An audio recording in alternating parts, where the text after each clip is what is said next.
believe in uh, owning properties will get you to create wealth in life. We did it. A lot of people here. Who owns properties?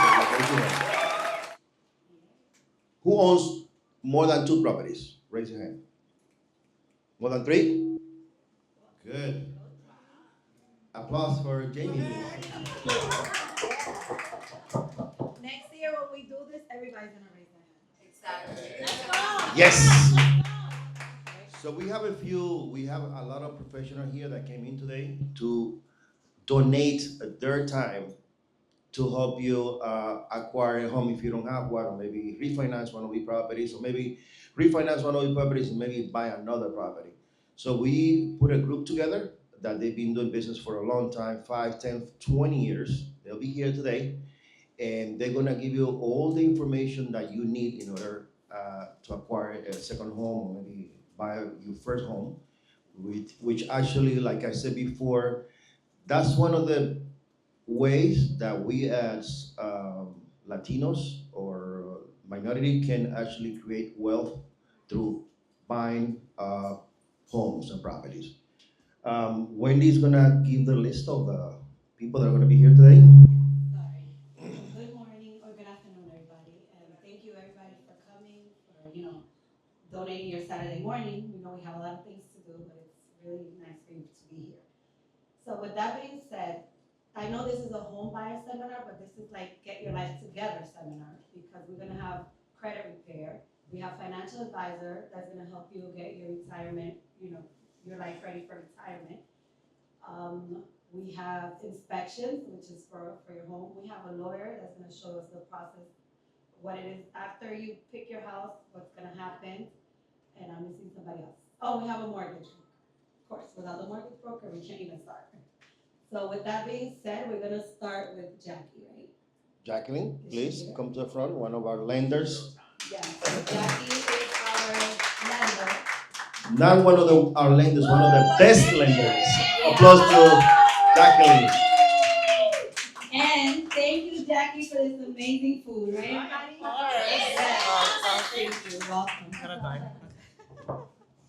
Hi, how are you? As you don't know, my name is J. Rod, actually, not Jacqueline. But when I'm only in trouble, Alice calls me Jacqueline. So there you go. Which doesn't happen often, thank God, and I want to keep it that way. A little bit about me. I started the business of real estate 11 years ago, but I have business administration in my background and a lot of customer service, human resources. So then 11 years ago, I got the opportunity to work in a mortgage in a bank, and it was to be a processor. So, because of that background and experience, I'm able to help a lot in the sales industry now because I know how to get creative to actually help a lot of clients, get what they need. From let's say 10 clients that Alex brings me, probably one doesn't get or achieve what they want within a 3 month time frame, but that's beyond our scope. It's not because we cannot help. Um, I have a daughter. Everybody knows I talk about her. Anyhow, back to business. Now I work as a sales, loan officer for Mortgage Depot, and we have so many services. Not only refinance, but we do hard money. We do investment transactions. We can help you navigate as an investor to purchase another property with just 15% down, no income required, which I think is amazing for a lot of my investors because even with 15% down, you don't have that mortgage insurance. So you save a ton and you're still able to navigate and acquire that property that you need. Um, FHA conventionals, I don't have a problem. I close them in 2 weeks. Um, what makes you a qualifying individual? Honestly, with us, with our team, just have the passion to actually become a homeowner. We can get you ready as far as within 24 hours if we get your documents, or we can get you ready in a year. But the point is that you are gonna get what you want with the proper team, and we are the proper team. um, Usually, when I do my preliminary conversation, what I ask is for how is your income, how is your credit, and how much money you have saved.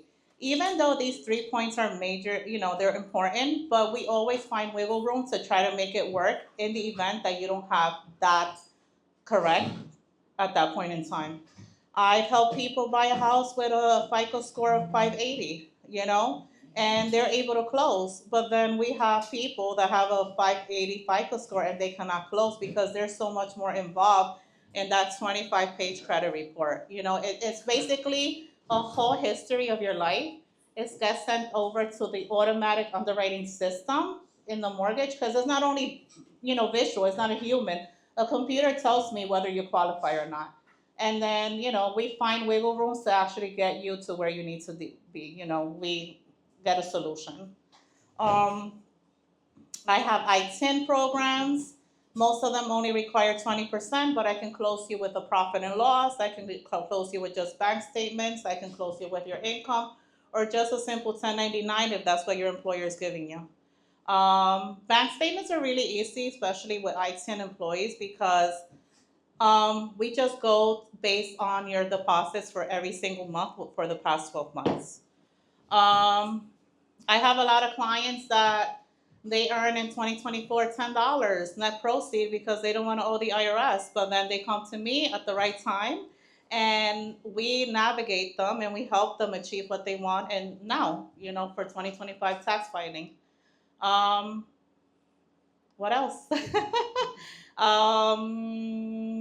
When it comes to assets, a lot of people are short. We have something called a lender paid program, which gives you 2% over closing costs. I think it's phenomenal.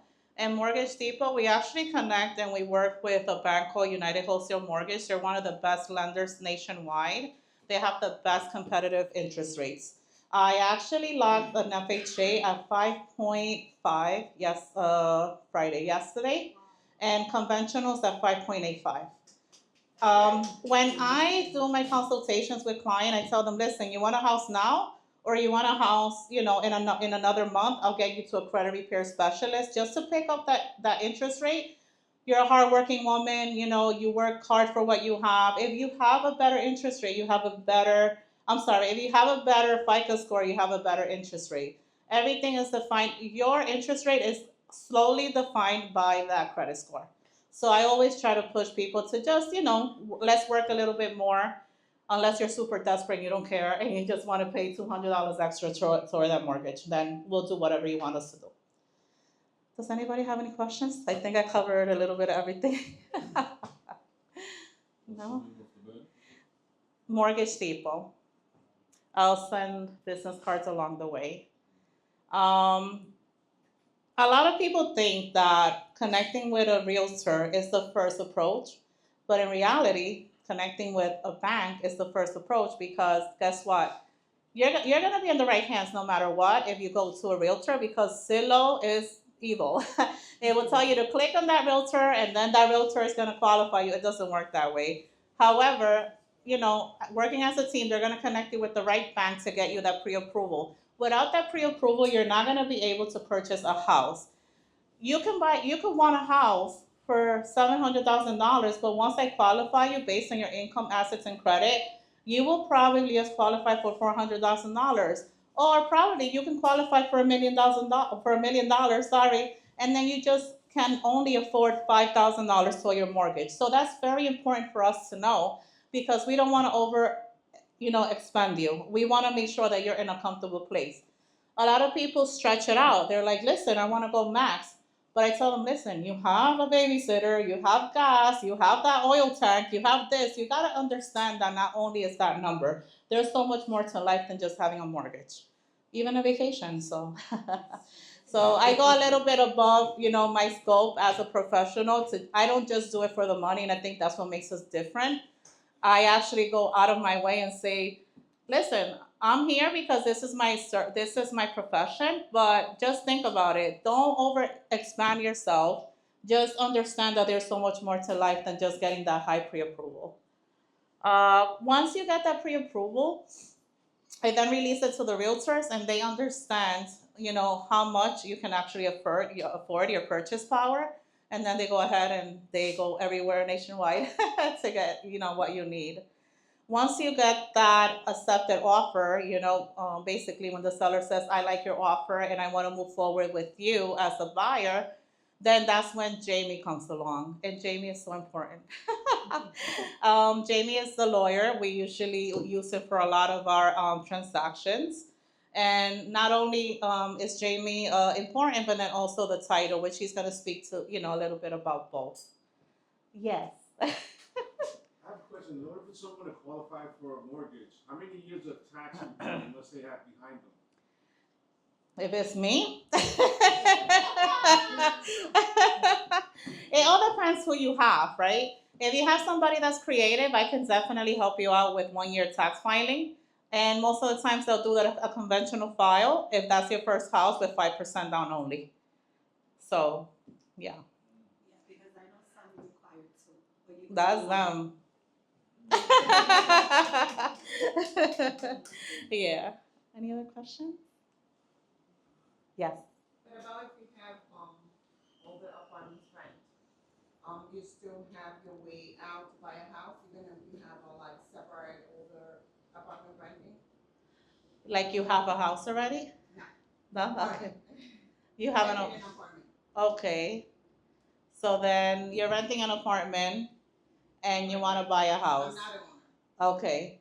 Oh, she's a first time buyer. Okay. She's renting. Okay. Yeah, I have two rents. Oh. So is that affecting me at the time that I get approval? Not at or all. way out to We buy don't a care first-time about home? that. Good. It's, so your credit tells us basically a history about you. And if the credit says that you haven't not been paying anything, then they're gonna flag it and they're gonna question you. But that's when you have creative people and we'll find a way to navigate that, right? But it's not a red flag. But it's not a red flag at all. No, especially if you have a private landlord. I have a question. And the legal system is super delayed, so by the time I get you closed, you'll be done. Thank you. Yes. I have a question. So you know when you buy a multi-family house, right? Yes. The mortgage as that like income when you're Yes. getting your loan. Mm-hmm. And let's say you're buying a legal single, but it has two apartments. So Will that be considered? so it will be a legal single with an accessory unit? Okay, so we, the bank, at that point in time, we consider that accessory unit a rental income. So if I probably qualified you with just your income, let's say a 500, adding that rental income at the maximum, because that's when I call Alex and I'll be like, what is the maximum you can get me? It will pick you up to 650, and then you have a higher pre-approval because that's what works for you. Yeah. Hi, Jackie. Second time buyer. Yeah. What would be the percentage go down? It all depends on how far it is from the first property. What's the So- time To purchase a second, frame? Yeah. I could do it in a month. Sorry, in a year. Yeah, but for the down payment. For the down then the payment, like, percentage. give me a scenario. What would be like your idea right now? 15 years in between? Okay. So how far is property one with the property two that you want to buy? 15 years. 15 years. Mile wise, I'm sorry, location wise. Location. New Jersey, New York. That's good. So Oh, New Jersey. I can get creative and say that you're living at that second unit, and that's what's gonna be, right? And then I could give you a conventional program with 5% down. Yeah, it has to make sense within the location and distance. The best way to do that is, let's say for example, first you buy a multifamily, then you buy a single, you could definitely get that second, which will be a single with the minimum down payment down. That could be 3.5% down or 5% down. Yeah. It could be a multi-unit first and then a single, or I even flipped single to multi-unit. It just has to make, sense. Yeah. Anything else? So then, I do the pre-approval. The pre-approval goes to the agents. The agents shop around with you for the best, house, your preferred house. You get that accepted offer, and then that's when actually Felix comes. Not even Jamie. There you go. Yeah, and then I'm gonna give it to Felix. Thank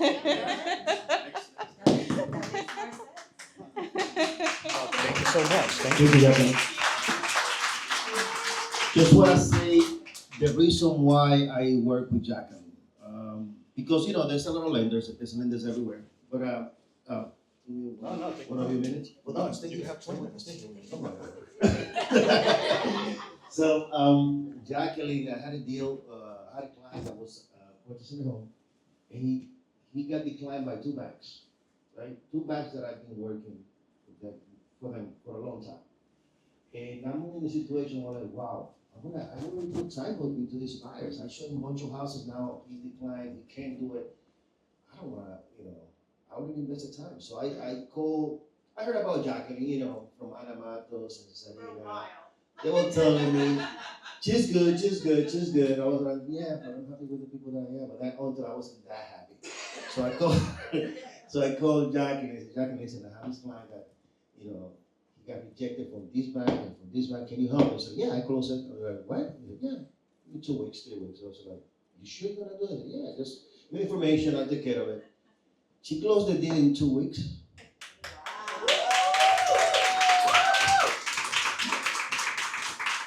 And I fell in love. That's why she's J-Ron. Alex, that's why she's J-Ron. All right, guys. So I'm Felix. My first name is John. Last name is Felix. I'm the owner. I got 2 first names. I've been dealing with them my whole life. So just do a little background story, like Jacqueline did. I'm Dominican born and raised. I came here when I was 4 years old, so I did all my schooling and everything here. I'm fluent in Spanish and English, obviously. My real background, career-wise, is from corporate America.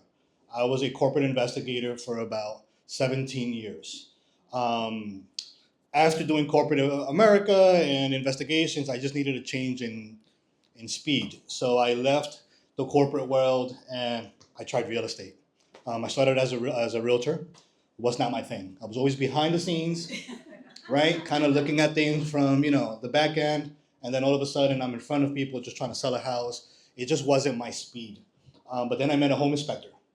And I was like, wow, man, you're amazing, right? And so fast forward, now I'm investigating homes. And so I've been operating field inspections for about 4.5 years now. The industry has been very, very good to me. My clients have responded very, very well to me. I just recently was awarded a proclamation, a really nice acknowledgement from the city of New Rochelle. So the mayor brought me down to City Hall and just kind of acknowledged me for all the community work and safe housing efforts that we've made.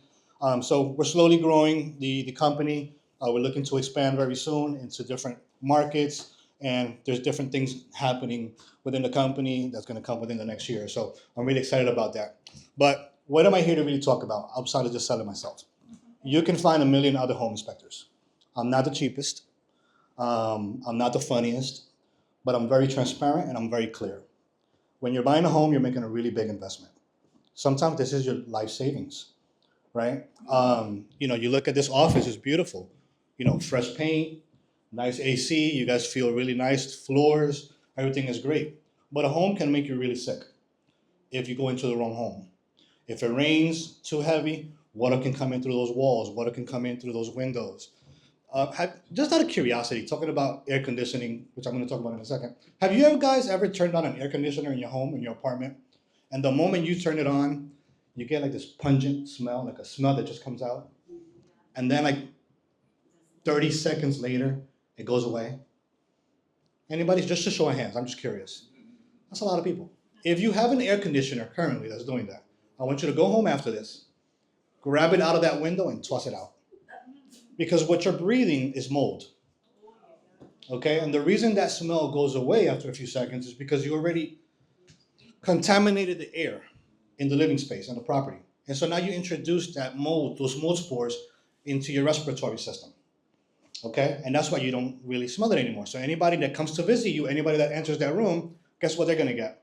A nice batch of mold. Fresh mold. Could I add to Yeah, that? sure. The first time I ever heard that was from you. And I went home, and I'm not even lying.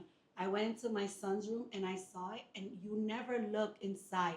It was black. It was full. I kicked it right out the window. Yeah, but just I'm use on the first floor, just but use vinegar. Just no, use Clorox. No, That's what a lot of people tell you. Oh, okay. If you go to YouTube, that's exactly what they tell you. Use vinegar, use Clorox. Well, it'll go away. Yeah, sure, in a moment. But now you're feeding it. Now it's going to be stronger. Now those mold spores now are going to become immune to it, and they're going to grow stronger.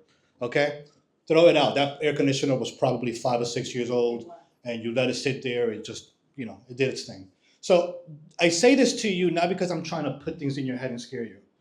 A home really has implications. You're living there. Your family's living there. Your kids are living there. This is a place where you're supposed to create memories, where you're supposed to enjoy. When there's a birthday, you're going to celebrate your birthday there. When the kids graduate, you're celebrating that graduation. When you got your new job, you're going to sit down and have a glass of wine because you're happy, right? These are the moments that you're celebrating when you're there. I want it to be a good, safe home. So that's what I do. I'm here to protect your investment, and I'm here to protect your family. That's what a home inspection is. That's the value that it brings. So whenever you speak to a home inspector, I know a lot of people ask, well, how much is it? How much do you charge? Well, you could find a $200 inspector. You could find a $500 inspector. You could find a $2,000 inspector. It's really, what is it worth to you, right? What is it worth to you? How important is the safety of your family in that home? Do you want that home to last you 30, 40, 50 years? So what is a home inspection? Let me back up a little bit. A home inspection is a visual assessment of the home's general condition. So we go in there and we perform a very thorough assessment of the main components of the home. We look at the roof to make sure that roof is in good condition. We're looking at your electrical system, right? We're looking at your plumbing system. We're looking at your drain system. We're looking at your heating system, cooling system, if there is one. We're looking at the foundation of the home. I want to make sure the house stands up in a safe condition, right? That when it rains, water stays out. It's not coming into the house.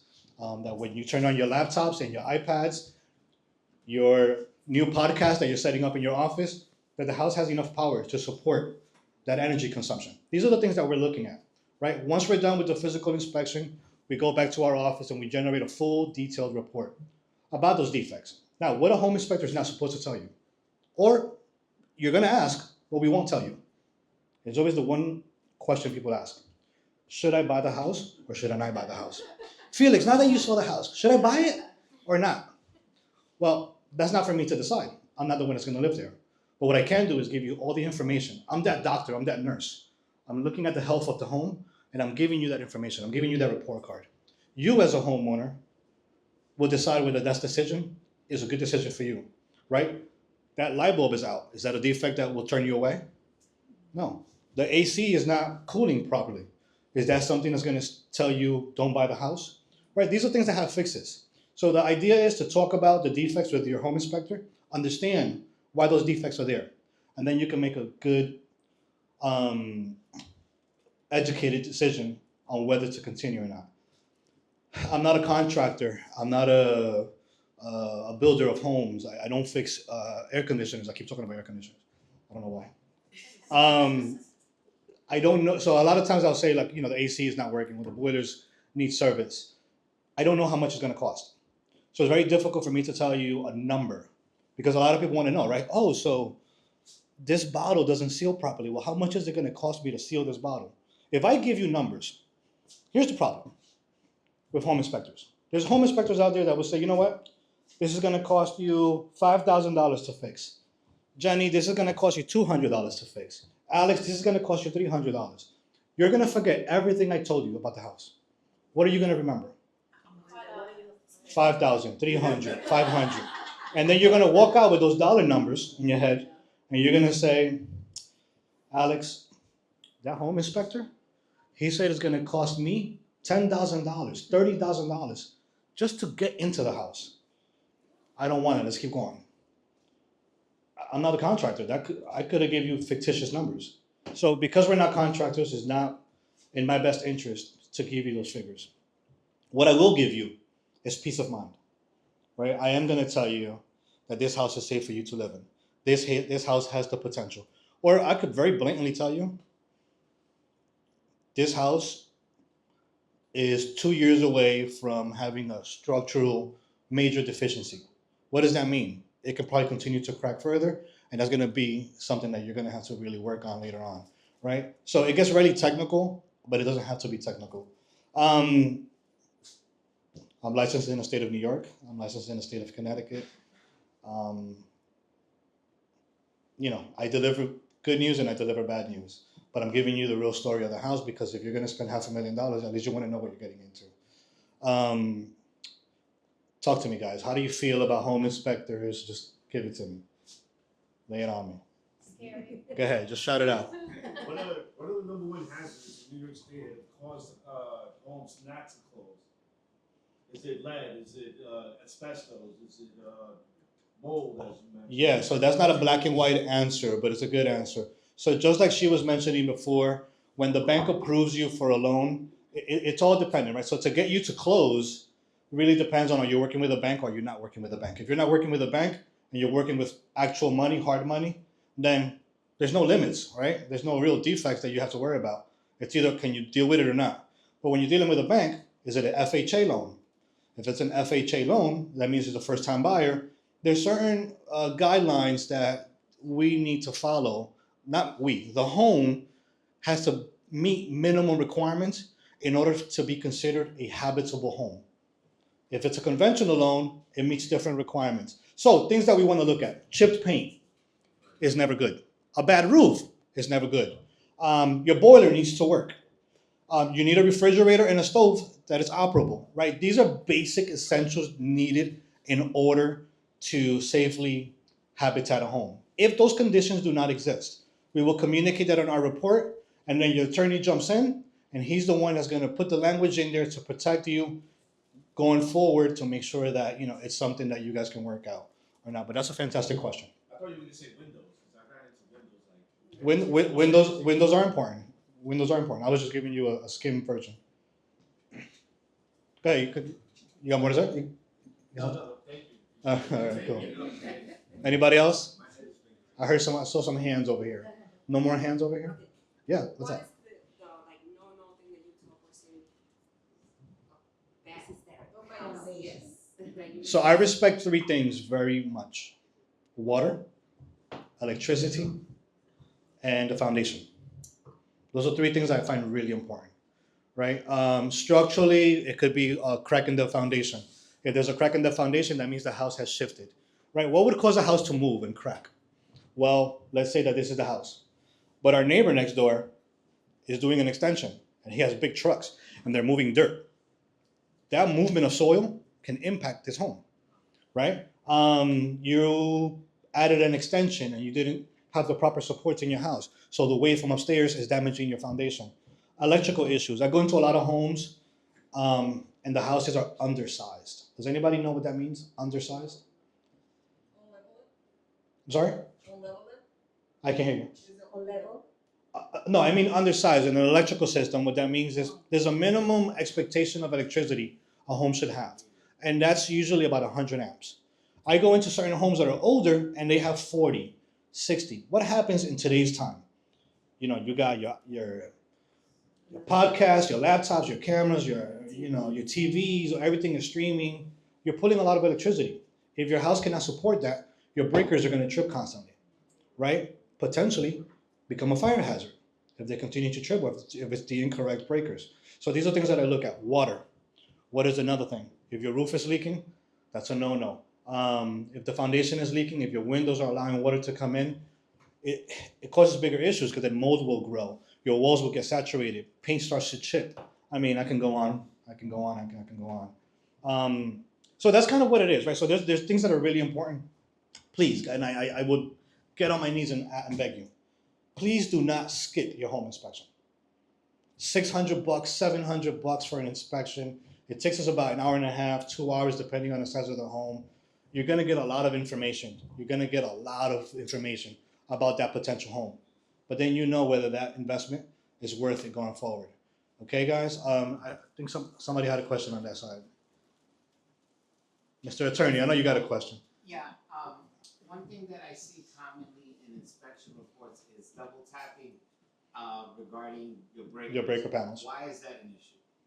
Double tapping on a breaker panel. So what he refers to, for those that are not fluent in breaker panels, each the best way I can explain it to you, each breaker. So when you open your breaker panel, there's these little switches. Okay, each of those switches should have one wire going into it. Okay, that's just the general understanding of it. If when we open that panel, that one breaker, that one switch, has two wires going into it, that's considered double tapping because you're tapping in two wires into one breaker.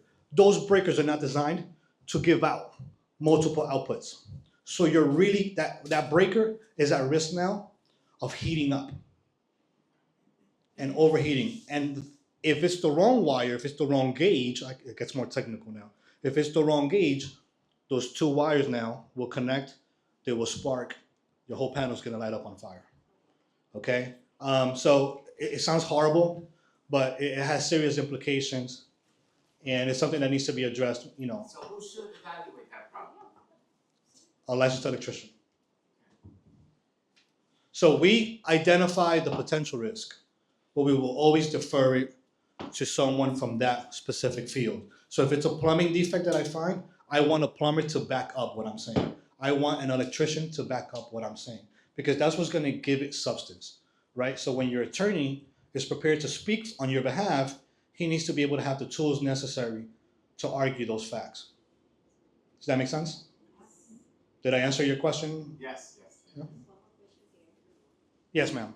If you were to be the first time owner, what would be the first thing that you fix? I know electricity, but then what will you fix? As a first-time buyer, Yes. it depends. Every house is different, right? Every house tells a different story, right? Tell me the first thing you would fix. Again, You as an inspector. You are the inspector and also the buyer. I'm the inspector and I'm the buyer. What would you fix first? Okay, so if I want your spot there. so if there's an electrical issue, I'm fixing the electrical issue. So you would just go over. I have to understand what the issues are first. When you do your inspection, what you first think as you. I know it's a lot of people in that situation. I don't know, it's a lot of people say, oh, let me make sure about the floor. Let me make sure about the roof. My Yeah. thing, and I thought it was the roof. Yeah, I look at 5 things First, in order to, I have to look at the whole story. I can't just say, I'm concerned about roof and that's the first thing I'm gonna fix. You know what I mean? So I can't go in there with that mindset because I could get there and the roof is perfect. So now, roof is out of the way. So now let me look at the plumbing. Plumbing is good. Electrical. Electrical is an issue. Let me fix the electrical. You see what I'm saying? So it's not, I gotta look at the whole picture in order to make that decision. But you wanna look at your roof. You wanna look at the foundation. You wanna look at the electrical. You wanna look at your plumbing. And I wanna look at my HVAC, my boiler. Because you know what sucks? When the winter comes and I got no heat. You know what sucks? When I got my family coming from DR and they're freezing. And they're like, "Pa' que yo vine pa' acá." You know, why am I doing here? This guy's house is cold. I didn't come for that, right? So those basic comforts, those things that are supposed to work on the background that you don't think about, that's what I want to worry about. Oftentimes I go into a house and the water heater is ready to go. You know what that means? That you wake up in the morning, you're about to shave, and guess what? You got no hot water, buddy. You're done. You better go heat up water in the pot. embarrassing. Yeah, it's embarrassing, especially if you have family over, especially if you just gotta get to work. Something so simple. These are the things that we're looking at. You see how I'm reducing it to such a basic necessity? These are the things that we're looking at. This is what I'm looking out for you for. Right, guys? Yeah, call me. Felix. Very good. Oh, one more question. So, am I in a new house? Yeah, your microphone is off. I know the stuff, but I'm loud. It's still off. Yeah, I'll come to For you. those others, There you go. so I'm buying a new house in New Jersey, right? For example, the house is a brand new house, you know, they just built it. Do I need to do inspection on the house? 1,000,000%. So that's a big question. So, and I'm gonna further your question. It's a new renovation. Do I need an inspection? They just renovated it. Let me take it further. It's a brand new build. They just built it. It's brand new. Do I need an inspection? Yes. Today's materials, today's contractors are not the same as they were 30, 40 years ago. The materials are different. The time frames are different. Maybe Jenny is an investor and she goes, guys, you're gonna fix my house, but time is money. Move fast. Okay, so they skip corners. They skip corners, they move faster than they should. or they overlook certain codes that they should follow. And so for those reasons, I always agree that a home inspection is super crucial on a new renovation or a new build. Let me take it further. If you're buying a condo or a co-op, oh boy, this is a touchy subject for some realtors. Should I get a home inspection on a co-op or a condo? Why? It's a condo. It's in a building, right? It should be good. Why should I get one? Like the building structure. I'm the one who invested. That's it. You hit it right on the nail. You're the one investing. It's your money. It's an apartment. What am I looking at? It's just four walls, right? I just did an inspection on a co-op, brand new development. I'm not gonna say where because I want to protect its integrity. Okay? Everything looked great. Modern appliances, fantastic kitchen, HVAC system phenomenal. I mean, there couldn't be anything wrong at first and second glance. But the refrigerator wasn't working. I'm a little extra. That's why I'm very thorough and I got the reputation I got. I'm a little extra. So what did I do?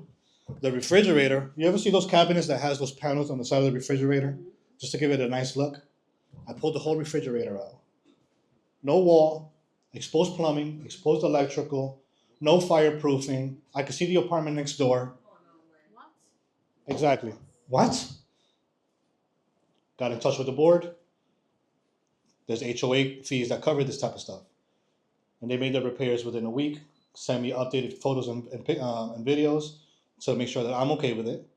I got back to the client. Hey, everything was done great. I can go back and revisit the property if you want me to. They said, yes, please. I went back, signed off on it. Everything was good. And now we're back to business. You look underneath the cabinets. Sometimes your piping is not right. Sometimes the underneath of the cabinets are rotted out. And that's an entry point for rodents. So on first glance, everything looks good. But then there's always something hiding. We're always looking beyond everything. So to answer your question, Alex, 1000% you should always inspect. You're welcome. All right. So I'll be here for the rest of the day. If you guys have any questions, just wink at me and I'll come over. So Phil's gonna be here. You're winking. I should come over? Sitting down. So if you guys, after we finish the seminar, you can ask him questions. I wanna add, I just wanna add, because I always use Felix.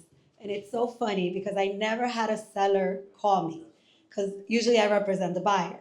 And this seller actually got my number from the listing agent to let me know that Felix was gonna ruin the whole transaction. And he was like, did you see him? Did you see how he pulled out the washer? He's trying to spoil our sale. And I was like, no, he's not. He's just really good with that. He was like, no. If the client comes back and tells you it's all his fault, you're going to tell him it's his fault. You remember that one, Felix? The one in Warburton?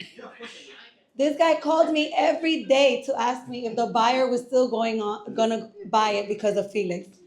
And then we had one just now in Yonkers where he's pushing a pencil inside the wall. He's like, you see this? This is all, and the landlord is just shaking his head like, he's gonna ruin you saw him? That's not an issue. I wasn't pushing a pencil into the wall. Yes, you were. It was a screwdriver. And ask me why I was pushing a screwdriver. We found termite damage. Okay, does anybody know what termites are? Yes. Okay, termites are pretty much another version of an ant, but they eat wood. Sorry. They're wood-eating organisms, okay? So they will eat the wood on your beams. That means structurally they can cause damage. But when you look at the wood, it looks intact because they don't eat the outside. They get inside the beam and they eat all the wood inside. So what I was doing is I was probing the joist and the beams to see how bad the damage was. This was because there's a point in the damage that will determine whether that needs replacement or not. That's what it was. This was the one with the damage, with the water damage. And you were going like this, Well, and it because was there's falling. also something called wood rot. Yes, and the owner is like, he's Right. got you. If wood is exposed for a prolonged period of time to water, it will rot. Yeah. And if that post is holding the weight of the home, I want to know how bad it is. You want to know how bad it is. Because you know what the difference is? That I'm walking on this floor and all of a sudden there's a dip. You ever go to a house and there's just a dip? A random dip? That's why I poke. So the whole point of this is Felix is your best friend, but the seller's worst enemy, right? Yes, 100%. So we go through the process of buying a home. We're gonna take you guys. We're taking you slowly. You first met the agent. The agent asked you if you had a pre-approval, and you said no. Then we brought you to a lender. So now you had an interview with a lender. You had an interview with Jacqueline. Jacqueline is checking everything, getting you pre-approved, getting all your paperwork, income tax, pay stubs, and all that stuff. And then all of a sudden, she finds that you have a problem with a credit. So your credit score needs to be fixed. Maybe it's 550, maybe it's 500. So we gotta get help. So the next round of sponsors that we bring in, the Rojas family, they're gonna explain to you. They're gonna talk to you about credit. That's the next thing. If the guys can come up to the front, please.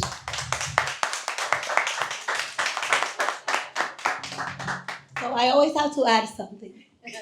Me and Selena actually went to school together, and we known each other since we were like 11 years old. Yeah, 8th grade friends. 8th grade.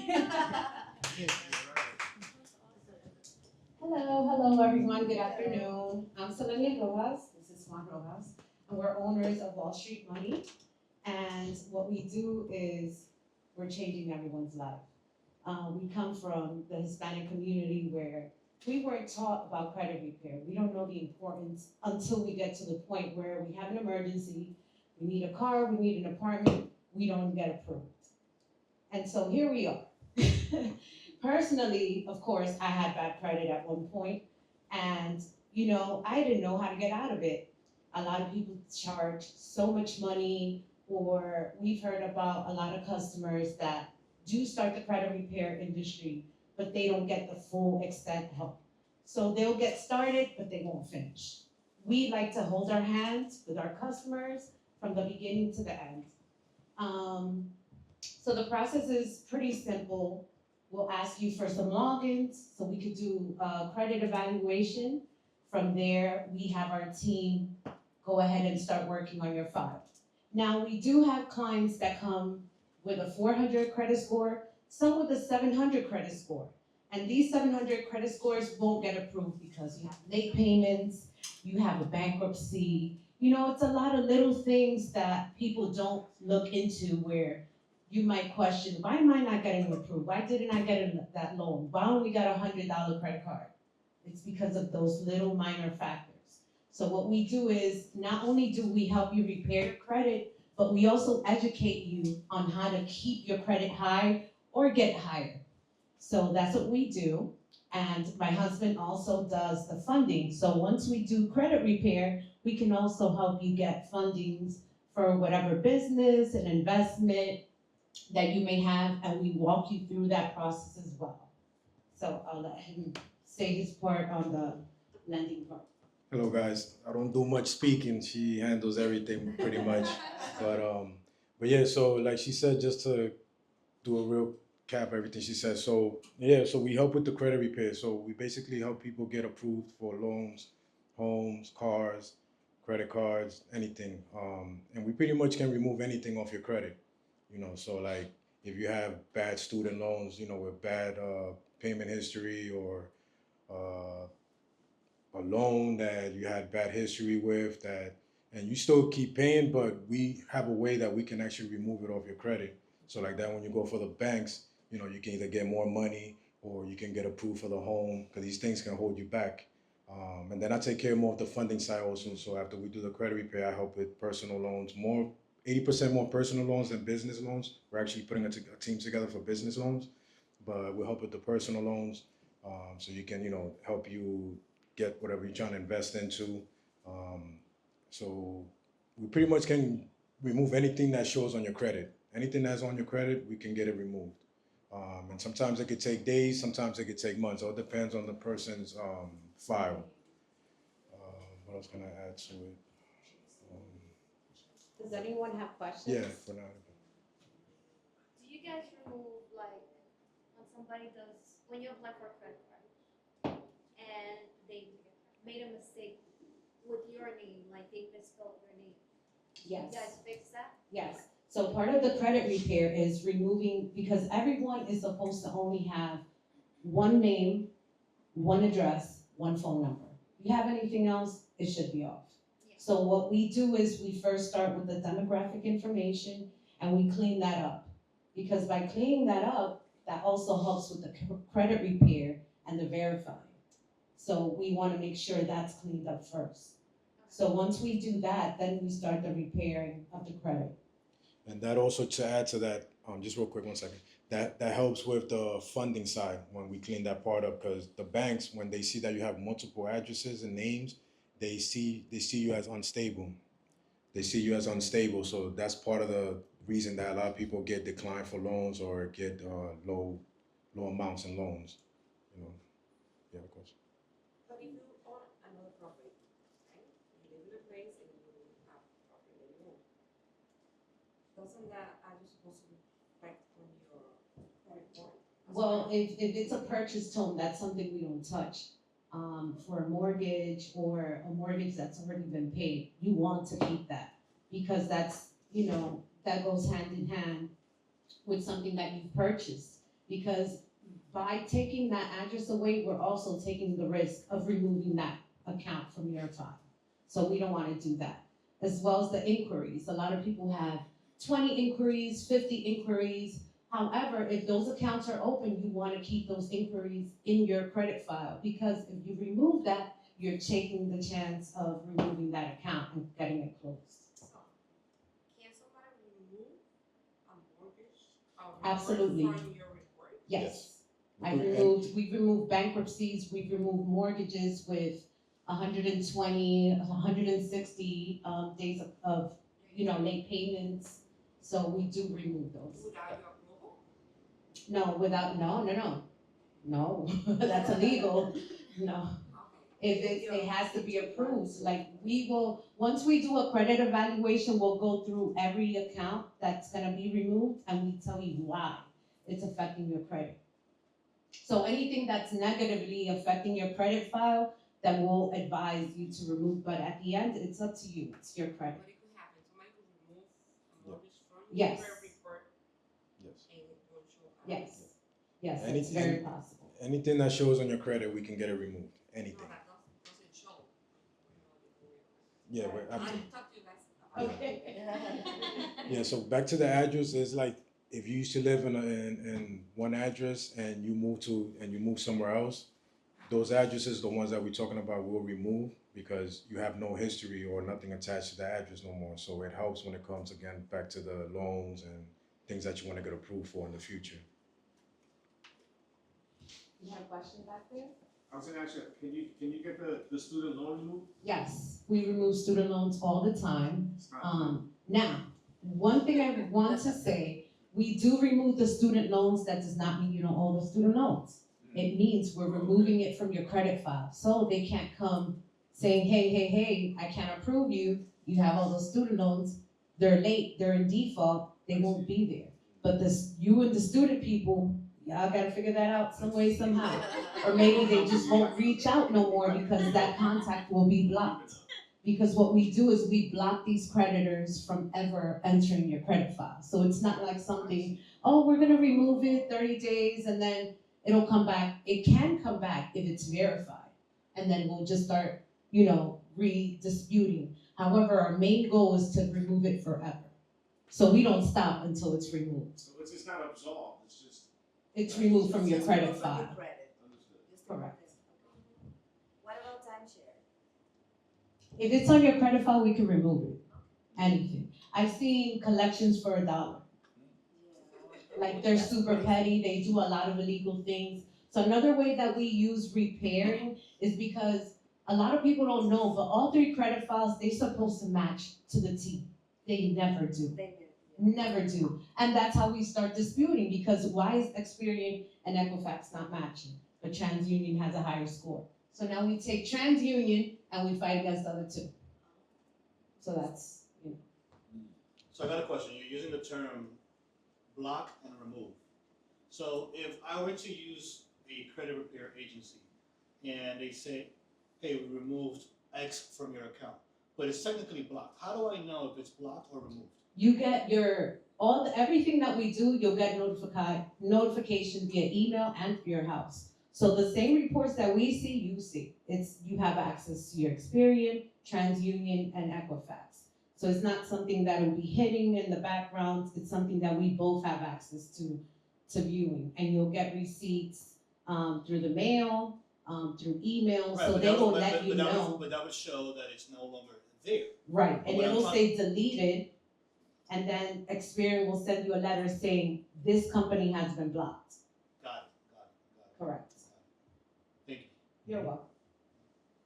You mentioned that your goal is to remove it permanently. Correct. That means, in the example for the student loans, still exists. Correct. The people will deal with whatever they have it. So what could be the possibility that something that you guys' goal is to remove it permanently is something that will be just for 30 days and will come back to your credit? Then you come back to us, let us know. Oh, okay. Yeah, it's a lifetime commitment. Okay. Like, it just doesn't, the buck doesn't stop there because it was removed once. Exactly. We continue until those accounts are removed that we already discussed. Contact is still. Correct. Yeah. Anything? Sometimes it's a tug of war. So, Right. you know, we're going back and Yeah, forth like with it's that. fight, we fight It's back. tricky. Because we fight with legal, terms, legal laws that they implemented that they're not, abiding to. So that's our job to make sure we're protected because they're doing illegal stuff, so let's all fight. I'm ready. Love it. Yes. What's that range of credit score? What's the one? How good you can get it, how low? Ooh, the lowest I've seen is probably like 343. And you can get as high as 850. If it's the highest? Yes. But I believe FICO goes higher. But the three main bureaus, they go up to 850. But I know of people that have an 860 credit score in FICO. So FICO is different from the actual credit. And that's another thing, you have all these third parties like Credit Karma. My FICO's is technically a third party because the real party is Experian, TransUnion, and Equifax. Those are the main people, the main companies that you want to track your credit file from. Now, unless that company that you're trying to apply for example, a house or an apartment, they might use other different credit tactics or companies, then you would go under those applications or websites and look up your credit file through there. Because unfortunately, all these third parties have all these things that are tied, but they're not tied because they're all different. Nothing's like the same. So that's where legality comes and that's where credit repair comes in. Because everything's supposed to match and it just never does. One of the highlights of us, you wanna go ahead? One of the highlights of us that I can say comparing us to people out there that are doing the same thing we're doing is the results, how fast we give them. Some people take 3 to 6 months to give the results that we give, sometimes anywhere between 2 weeks to a month. Like one of our clients is here, his name is Chelsea. He actually, say hi. He's one of our clients. We actually did credit repair for him and we removed, he had 5 student loans and we actually removed it in, I'll say about less than 2 weeks we did it. And his credit score jumped to 151 points just by removing that. So now he's able to do what he's able to do. I have a question regarding what you were saying about the FICO. Because Chase has a FICO score, right? Right. And then, but when you go to TransUnion and the other three, you see a different, Chase is always like on the lowest. Yep. Why would that be? They use different because they use different measuring rates. So while TransUnion might look at all your credit files and evaluate everything, Chase might just take 5. And that's where, all this discrepancy comes in because everything is supposed to match legally and it never does. And one more thing, one most important thing, collections, they're illegal. They're illegal, why? They're selling your information that you signed with that one company, that one credit card, whatever you signed up for, it was with them. The agreement was between you guys. Now, because you're not paying for whatever reason or you're late, they're selling all your personal information, which is illegal. You signed a contract with Visa. Visa, Capital One, is selling it to L&V. L&V Collection. L&V Collection is now after you. That's illegal. They're not supposed to do that. And that's how we fight those collections, because it's illegal. Yeah, They sold your information to a third party. Is it the information being sold or the debt? Everything. Both. Because they're giving out your name, your number, your social security, your date of birth. That's illegal. And your debt. Who gave you permission to give my information out? Even though I didn't pay. Wait, does that go for student loans as well? Yes. Because when you start like with Citi, and then all of a sudden you have Nelnet or Navient. Yeah, same thing. Yeah, they sold your stuff. There's All a that reason. stuff is illegal. There's the reason why we got in is because we saw this abuse that they're doing, to especially to our community. So that's why we got into it, to teach or to at least help. At the same time, like how you can get better in life, because they're just trying to hold you back. Because all the thing that they're doing is illegal. So it's like, okay, now we're gonna fight with you guys. Because if it was legal, it's something else. But it's illegal what they're doing, and they're getting away with it. So yes. When you add somebody to your credit, Okay. so they can build theirs, and you remove them, how long after that, like, do I have to wait for like that person to be removed? Probably you have to wait, like, let's say you remove them today, whenever their next credit profile updates. So usually like 30 to 45 days, it'll be removed. Okay, So the next update for that credit file. thanks. Questions? Anyone else? All right. Thank you. Oh, we have one more question in the back. Debt collection on your file, does that have a statute of limitation, let's just say, Chase, That's a good question. $5,000, and 2,000. Does that debt, disappear, like, So- statute of limitations like that after maybe 10 years? So that's a good question. I'm gonna put a few things around that. So one thing that they don't say is when you have a collection and let's say you like, you know what, I'm gonna go ahead and pay it. They don't tell you that after you pay it, it's gonna stay on your credit for 7 years. So that's why it's good to do what we do, or at least to, get next to people like us, because even though you pay it, it's gonna stay there for 7 years. So what we'll do is we'll go ahead and remove it now. So like that, you can go ahead and do what you need to do, when it comes to applying for other stuff. So yeah, 7 years it's supposed to stay, because I've seen it longer than that, but it's supposed to stay for 7 years only after you pay them. But they don't tell. If you don't pay them, it stays there forever. It stays in their company database. And in your credit. The time starts counting down after you pay them. So if you pay them in 2026, the 7 years starts from now. But if you never pay them, it's gonna stay there till forever, until you get it removed or you pay it off. I'm sorry. No, I don't know. What about the people that have medical bills? We I know can- those like 10 years, about 10 years, Yeah. right? Yes. Yes, we remove that as well. Anything that's reported on your credit file, we can remove. Yeah, so that helps with the debt. So it helps too, just an example, it helps too when you're gonna buy a home. Let's say you have 3-4 cars and you wanna get some cars removed to bring down your debt to income ratio. You can get that, we can get it removed. Even though you stay with your car, you still make your payments, but we could get it removed so you can go ahead and get the home and get a better rate and do other stuff, because it's important, the debt to income ratio when it comes to banks too. You guys negotiate that, or just remove it? Remove it. We remove it, we don't negotiate anything. We go with the laws. The laws is with us. Any other questions? Yep. All right. Thank you so much. Thank you. Well, we have our credit.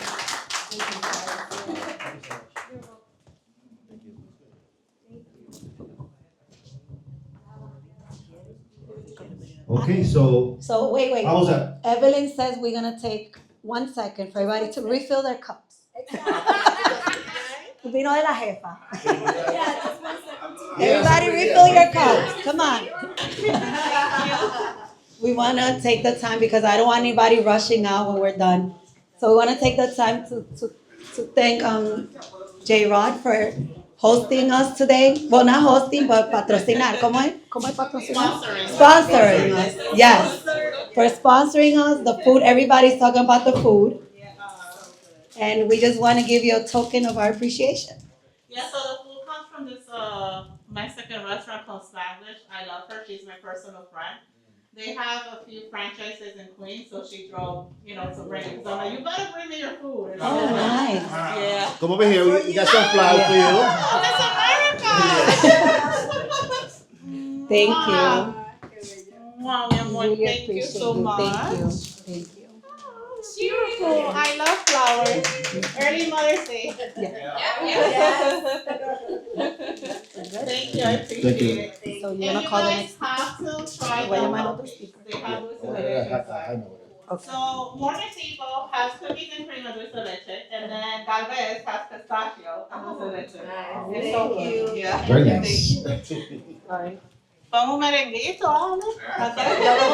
Vamos a seguir porque yo sé que Oh,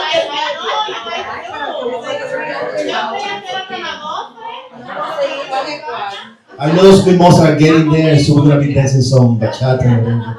But we gotta continue. We gotta finish. Because you know this gets really good and you want to do open house the same day. Why? Because we're taking the buyers that we have from here to the open house, so we can close in 3 weeks, right, Jackie? Okay, so going through the process, we already fixed the credit. The Rojas family already fixed the credit. Jacqueline already got the credit back, and our buyer is ready to purchase a home. Then we have Wendy going out with the buyer. The buyer found the property. They love that property. And Wendy already got Felix. Felix got the inspection done. Everything. House inspection, Felix. Great. Great. Can I buy the house or no? You should speak to your family about that. But you're not moving to the house. It's me. So I decided, right? Okay, so offer got accepted, and now we gotta find an attorney. Usually the lender is gonna be, usually the realtor is gonna recommend an attorney, but if the buyer doesn't have an attorney, we usually recommend, we have a few attorneys to recommend it. So we're gonna bring Jaime Ramirez, which actually we've been working with him for a long time.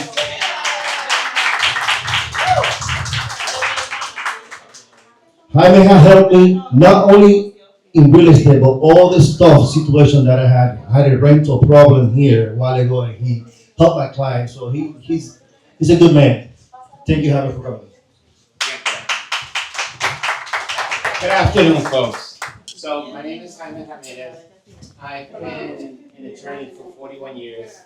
I do primarily real estate and commercial transactions. So typically, when a client comes to me, he's already been with his bank, he's already been with his realtor, his inspection company, and he's made a decision that he wants to move forward. The realtor will then typically send me what's called a purchase memorandum. On the purchase memorandum, it should indicate what the agreement is between the parties, price, loan amount, and whether there are going to be any repairs. Obviously, that would be dictated by the inspection report. So when a person first comes to see me, when they sit down with me, I usually review the purchase memorandum, look at the information that's on this memo. And then I will review it with the client, and then I will ask them if anything else has been promised to them other than what's on the memo. Why? Why would I ask that? The bottom line is that a seller may say, oh, I'm gonna fix that for you, don't worry about it. I'm gonna fix this for you, don't worry about it. It doesn't get on the memo, and if it's not on the memo, it is not legally enforceable. Under the law, statute of frauds, the contract for a sale of a piece of property must be in writing and it must contain all the material terms. If it's not on the contract, it's not happening. End of story. Okay? So I make sure that if something has been promised to a particular buyer, that I have that information, so if it's not in the contract, I can include it in the contract. Typically then, I will review with the buyer the purchase price, how much they're getting as a down payment, how big a mortgage are they gonna be seeking. And once I have that information, then I will review the contract. There are a couple of very important things on a contract. Typically, when you buy a house, the only things that are promised to you are that on the day of the closing, the plumbing, heating, electrical systems will be in working order and the roof free of leaks. Okay. So now you've had a home inspection. So assuming everything goes well and we're about ready to close, should you just close without looking at the house again? Absolutely not. Because once you close, any promises that were made to you will no longer exist. They do what's called merge into the contract. So what I tell people then is, assuming everything went well and we're getting ready to close, they should do their final inspection really on the day of the closing. And I have some rules that I tell people. Number one, never do your inspection at nighttime. Because there are things that you can't see at night that are clearly visible during the day. For instance, if a water leak develops, you'll typically see a yellow stain. It's hard to see at night, but if you go during the day, it's very easy to see. You turn on every faucet, you look under every sink. You take a night light, plug it into every outlet, turn on every light in the house. Take your time, because again, once you close, there is absolutely no legal remedy. And I'll give you an experience that I had when I first started.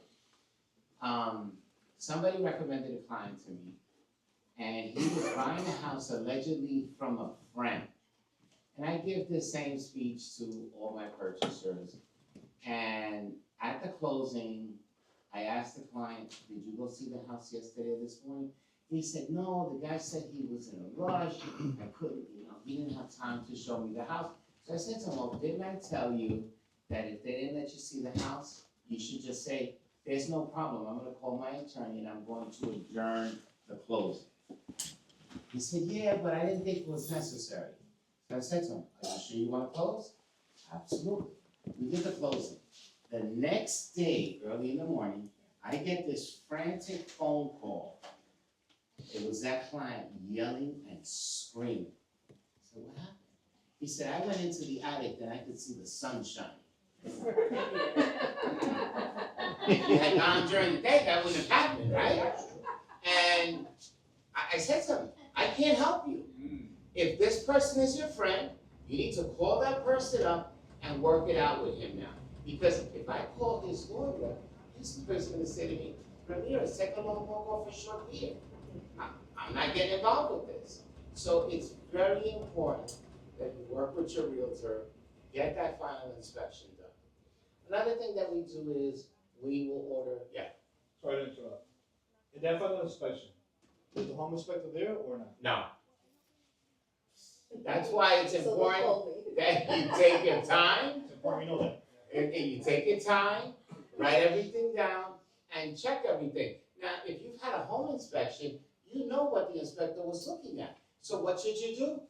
Maybe you should look at the home inspection report before you go to the house. Now you're thinking like the home inspector because you know everything that he looked at. And you should look at the same things that he did. And again, take your time and never be in a rush. So the other thing that I would do is, and it's, you're required to do it, otherwise you're committing malpractices, we will order a title report. The purpose of a title report is to see if there are any liens, judgments, if taxes are paid, if water has been paid, because the buyer has to receive clean title. There's also something else that we should look at, and that is a survey. A lot of banks don't require surveys, but it's important that they be done. Why? So when you buy a home, you're buying a certain square footage of land. Typically, lots have fences, you'll see sheds in the backyard. There are times that a shed could be over the line, or somebody's shed could be on your side.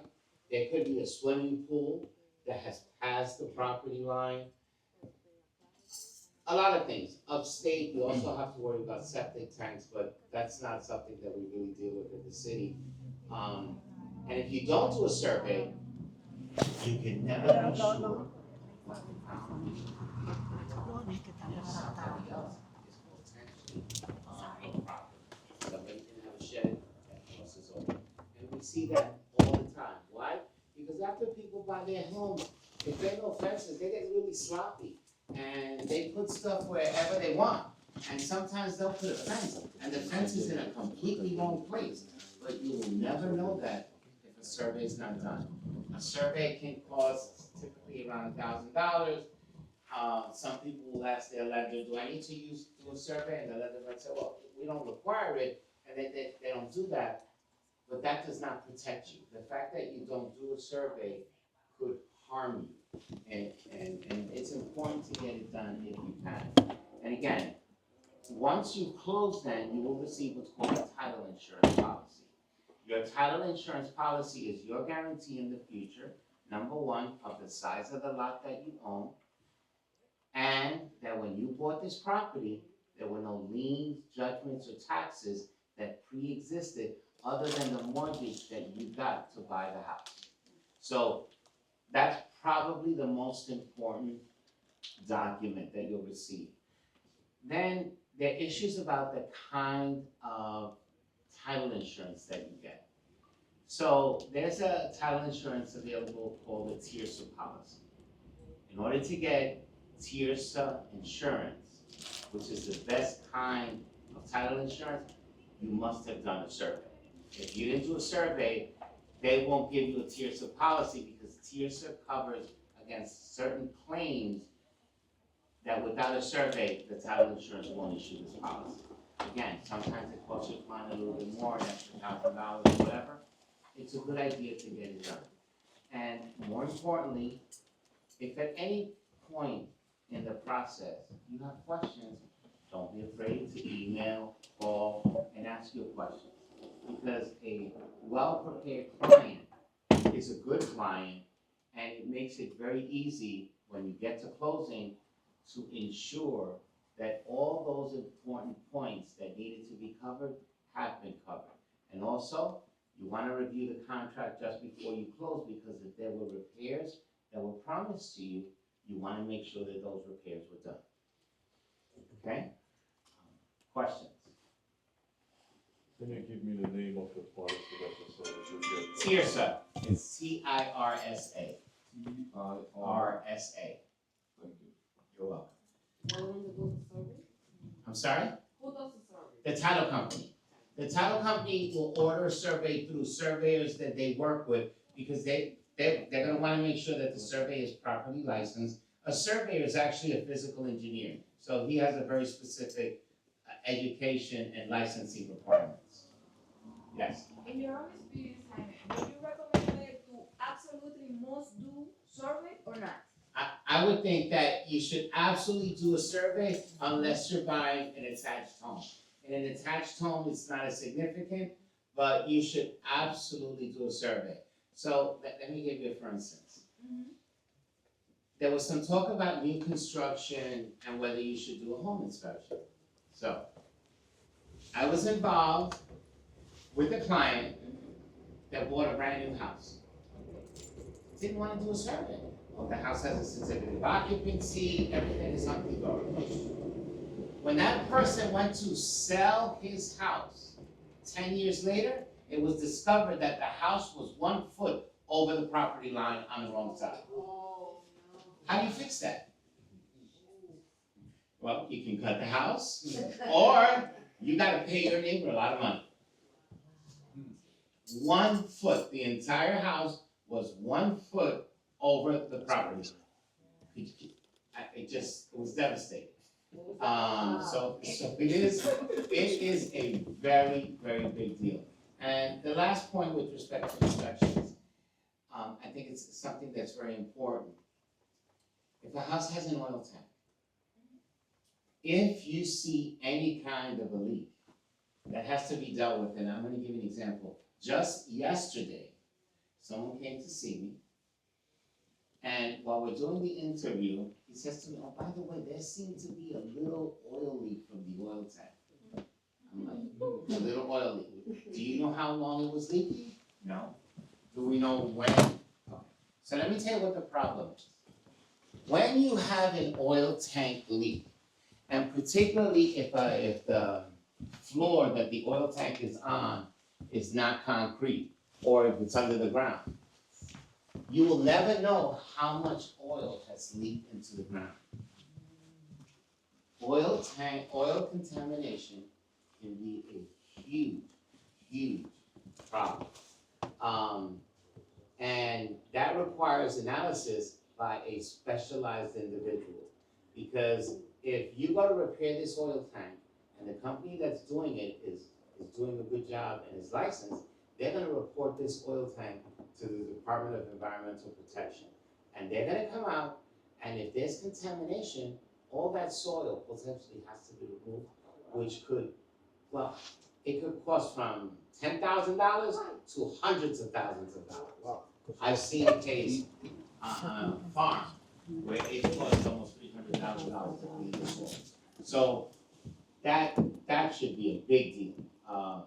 If there's any indication, even if you think it's just a little drip, the problem is there's no way to determine how long that drip existed. And if your home inspector says, hey, there's an oil tank leak, I would probably walk away from the house. Just in general. Because again, that could be a major problem. Right. Thank you. Yes. In the event of that one client that was over the 1 foot, what was the outcome? They weren't able to sell? It cost them, they bought the neighbor's property, it cost them about 150 grand. Wow. For 1 foot. Wow. But remember, it's 1 foot for the length of the property, because the house is over the line, so it's 1 foot potentially by 100 feet. So it's a lot of land. Okay. And you have to also be careful, okay, because if your neighbor's house and his lot was built to tight specifications, if he cuts off a foot, he may be left with what's called a non-conforming lot. That's another very specific legal issue, which would typically then require the use of a land use attorney. Because if you have now a non-conforming piece of property, when you go to sell that's a huge issue. Potentially, you would have to get your certificate of occupancy amended, because on your certificate of occupancy, it actually refers to the lot size. So, the fact that something like that occurs can have many other implications. Can I just add a story to your oil? Yeah. There was a house that had converted from oil to natural gas. But whoever did the conversion did not cut the lines properly. And so they left the fill valves on the exterior of the home available. They were on automatic delivery. Oh. So what happens, the oil truck guy gets there, because there's no schedule, auto delivery, sees the oil valves, connects, Oh my God. basement gas fill. Oh, That's crazy. Those are the things we look at when doing these assessments. It's the little things that sometimes make a big difference.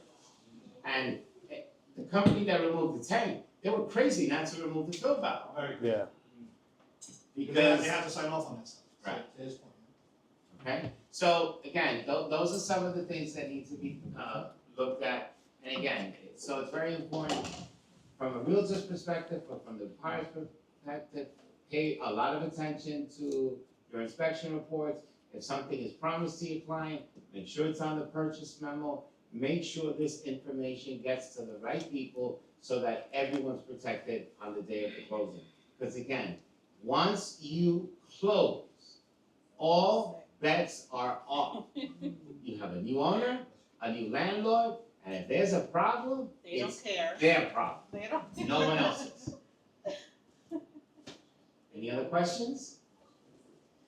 You guys got it. Thank All right, you. so,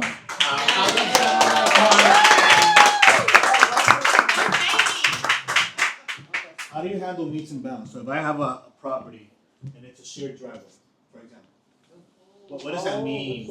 Well, okay, so that's why we would do a survey. The survey actually locates the meets and bounds of your property.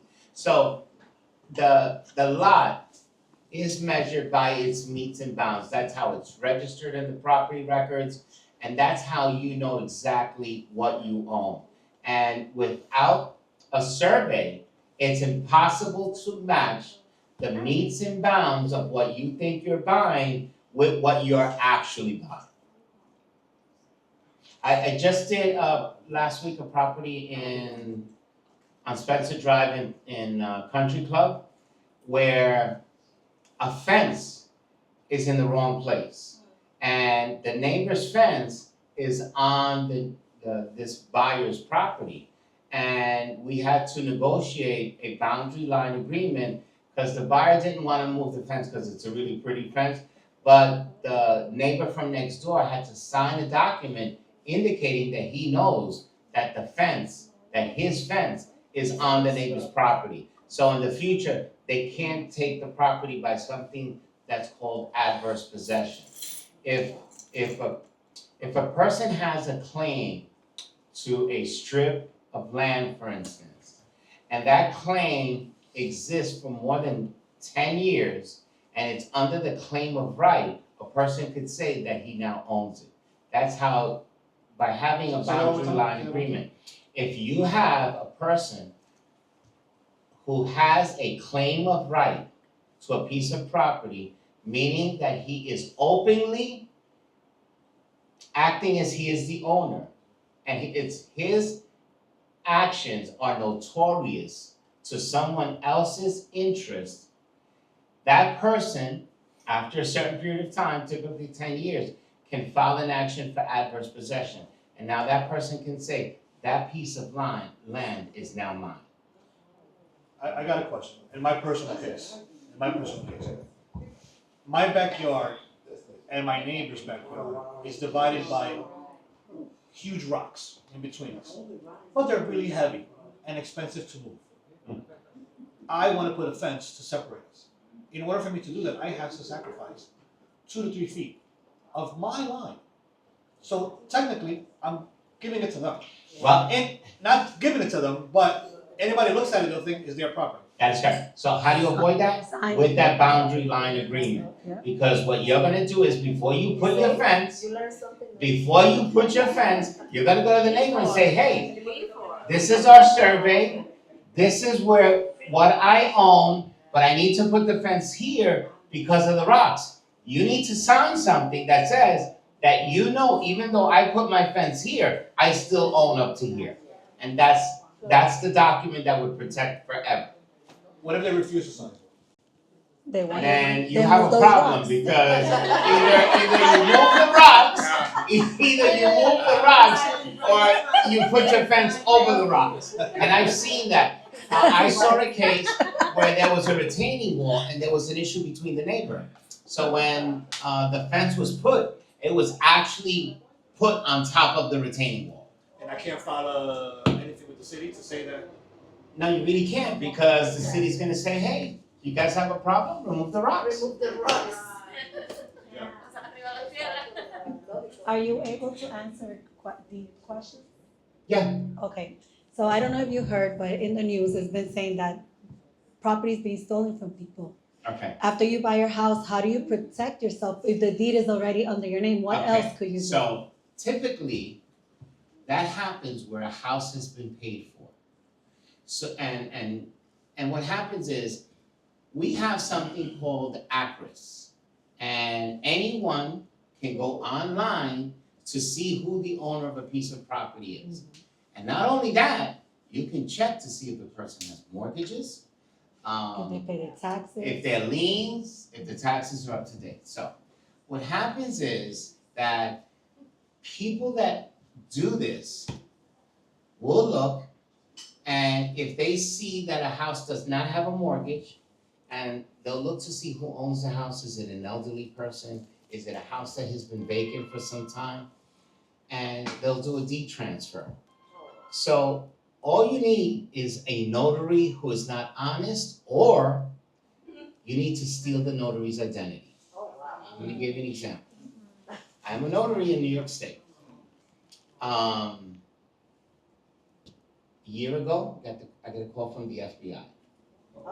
They said, did you notarize a deed in New York to transfer a piece of property in North Carolina? I said, I absolutely did not. So they send an agent to my office. They want to see my notary stamp. They want examples of my signature. It just so happens that somebody stole my notary stamp and they recreated it, but there were things in that stamp did not match the two notary stamps that I used. Also, the signature was not even close. And because of that, the investigation was dismissed, but somebody actually went to jail in North Carolina. Wow. If you were co-signing on a house, somebody, and then you end up being another co-signing, but the person, then you agree with the person to, it's a vice versa lawyer, that, to transfer the deed, so the person could do a loan modification on the their name. And they sign a paper that say, okay, I'm gonna do this, or you. All right, so let me address a couple of things for you. First of all, to do a loan modification, it has to be done with the individuals who are what are called in privity with the bank. So loan modification can only be done by the original borrowers, only.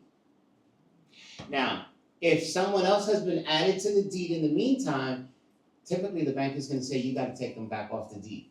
Because the bank is only going to want to deal with its customer. And its customer are the borrowers who signed the mortgage on the day of closing. End of story. So that's the only way to do a loan modification. You can't now. You can add a what we would consider a guarantor. You can always transfer a piece of property, but the bank is not obligated to respect that transfer, because the bank is gonna say, that's not our customer, and we didn't lend the money to this other person. Now, if you need to do a loan modification and you don't qualify on your own, you can ask the bank or say to the bank, I have a son, I have a family member, they're gonna contribute, the bank will consider that. But the bank will only deal with its original borrowers. End of story.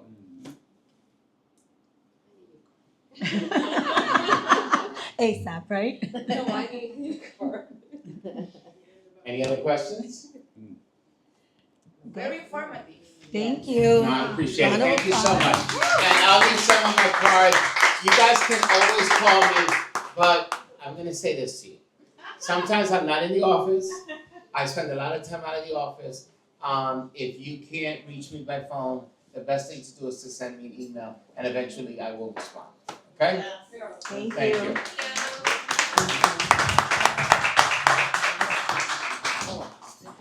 Okay, so we've been through an agent, a mortgage broker, an inspector, your credit was fixed, you bought the house, right? So now you went from renting to owning, right? So how do you make your finances work for you now? Because now if your rent was $2,000, now your mortgage is $6,000, right? So this is where Jenny comes in. Yay, Jenny. Thank you.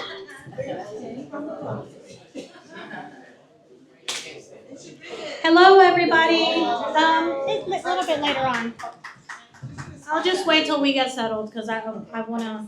All right, so my name is Jenny Escobar. I'm a financial advisor.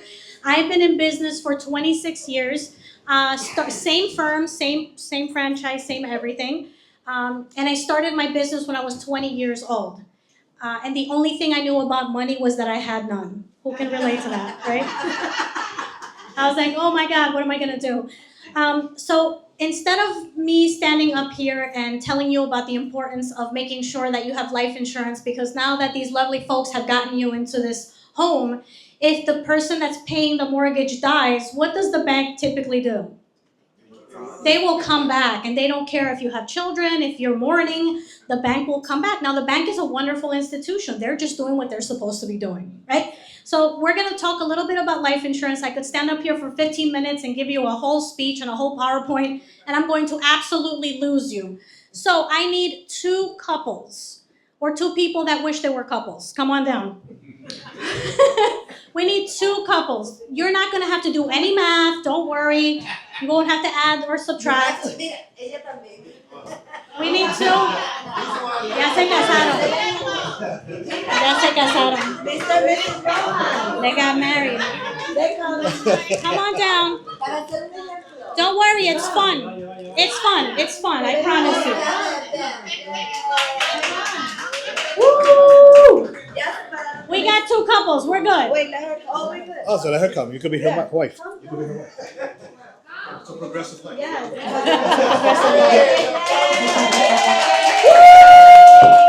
Yes.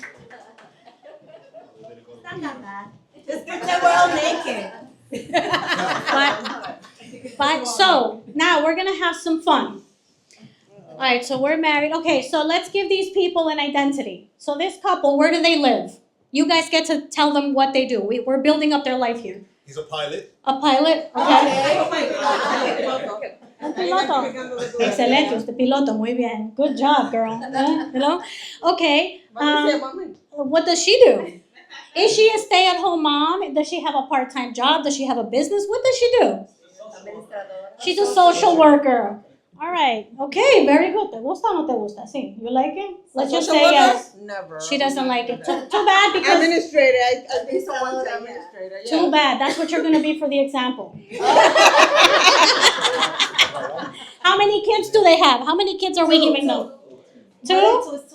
2. Okay, all right. So we have a whole couple here. Now, what about them? Where do they live? Okay, Yonkers. Do they have kids?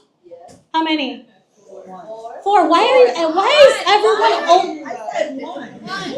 Let me tell you something. People are always giving out kids when examples 7, 8. People love to hand children to other people. I hear 1 and 4, so 14? 4. 4. Let's say 4. So who's the primary breadwinner here? Who works? Who doesn't? What doesn't earn income because somebody's home manning the ship?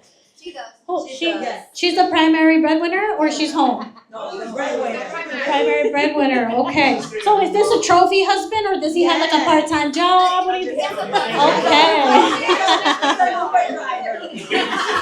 Nice video game. Dios no permita. Okay, so now here's where it gets very interesting. So I sit down with them and I talk to them about life insurance, and he says, I love my wife. I want to make sure she's okay when I die. I tell them life insurance is going to cost you $100 a month, and now he will be insured for $500,000. So when he dies, not if, but when, because we're all going to die, okay, she's going to have $500,000. Por ahí está bien, ¿no? Right. So this is what they do. Here's $100, all right? So he's going to buy the life insurance. So we do the life insurance, and now, thank you. So the life insurance company takes $100 from you, and now he's covered for $500,000. I come over here, and she says, I'm not going to die. I'm fine. You think it's funny, but people say that. People say that. Forever. I'm young, I'm healthy, I don't need that. He'll be fine. If I die, he'll be fine. Okay, so she says, I would rather save my money. You know how many times we hear that? I'd rather save my money. So she hears her $100. She's like, I don't want this, but I want to save my money. Okay, cool. So 2 months later, she dies and he dies. Die. Ahora sé que se muere. You need 4 kids. You need 4 kids. You get 5. So now so like die. You have to die. Go. Okay, she's gone. He's gone. Right? So now this is what happens. Here's the $100. No.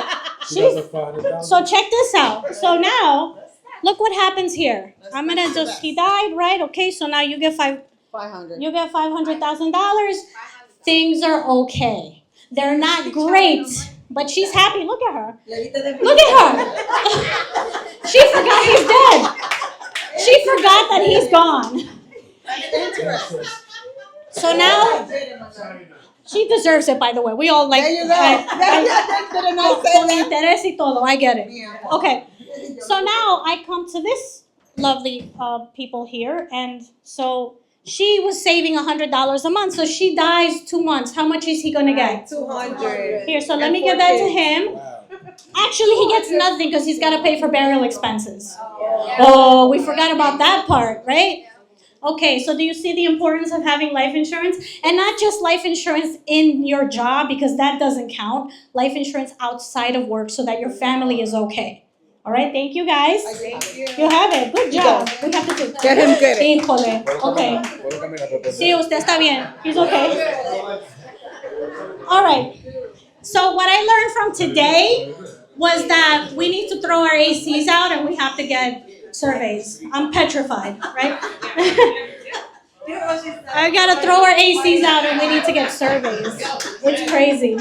So I am going to do, just have you guys, no, you can keep it as a reminder that we have to set up an appointment because he doesn't have life insurance, girl.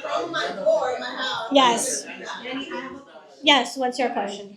Why is it that when you have life insurance in your job and you leave that job, you lose that life insurance? Does anybody, I always like to have the clients answer those questions or like the folks because we learn more from other people. So what happens when you leave your job and like you don't work there anymore? Do you still have that life insurance? How does that work? Who can explain? I know you don't have it. What's the answer? I believe that when you leave your job, they give you the choice whether you want to continue certain services or not. So I guess it's up to the person who's leaving, but if you get fired, that's it. Okay, so here's the thing, and that's where people trip up. It's just like credit. There's so much stuff there's like in between that people don't understand. Yes, you get the opportunity to get your life insurance, but now it's going to be based on your age at that moment and your health at that moment. That's why always having your personal policy is very important because whatever your job has, remember, your job is going to be loyal until it's not. And then whatever you had there, unless it was a 401k plan, which obviously is yours because it's money that you've put away, but the life insurance, you belong to a group life insurance. Once you leave the group, you're done. All they're doing is that same insurance company that's offering the group policy is going to reach out to you and say, hey, how would you like to have your own policy? Same thing. You don't get to take that with you. And there are some instances where if you're not currently at work, actively at work, and you die, they won't pay. Like when you're furloughed or what happened with COVID. A lot of people were technically still employed, but they were not working. People died, the insurance companies did not pay. So you've got to make sure that you know what you're talking about, especially with this stuff, right? So who can benefit from getting together with me? 2 people. Somebody who loves themselves. Who loves themselves? Very good. If you love yourself, that means you want to get yourself set up for retirement, for savings, emergency funds, everything. And the second type of person that can benefit from getting together with me is someone who loves their family. Who loves their family? Do you see what I did there? That's like a Tom Hopkins close. I got you. Okay, if you know anything about sales. Remember Tom Hopkins? Wasn't he the one that sold one house every day for like an entire year? He did some crazy stuff, that guy. Okay, so it's very important. Now, as I close, can you record me? If it's not recorded, it never happens, right? Oh, thank you guys. Oh, could you do it on my phone? I have no problem asking for help, which is what my therapist told me to do. So I'm gonna exercise the fact that I need to ask for help because I'm always trying to do everything on my own. So this is my way of asking for help. Gracias. And it feels good. I need a volunteer to pull a card. Okay. All right. What does the card say? Ciao, chicas.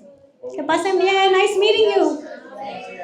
All right. What does it say? What would you say if someone wanted to borrow $1,000? Okay.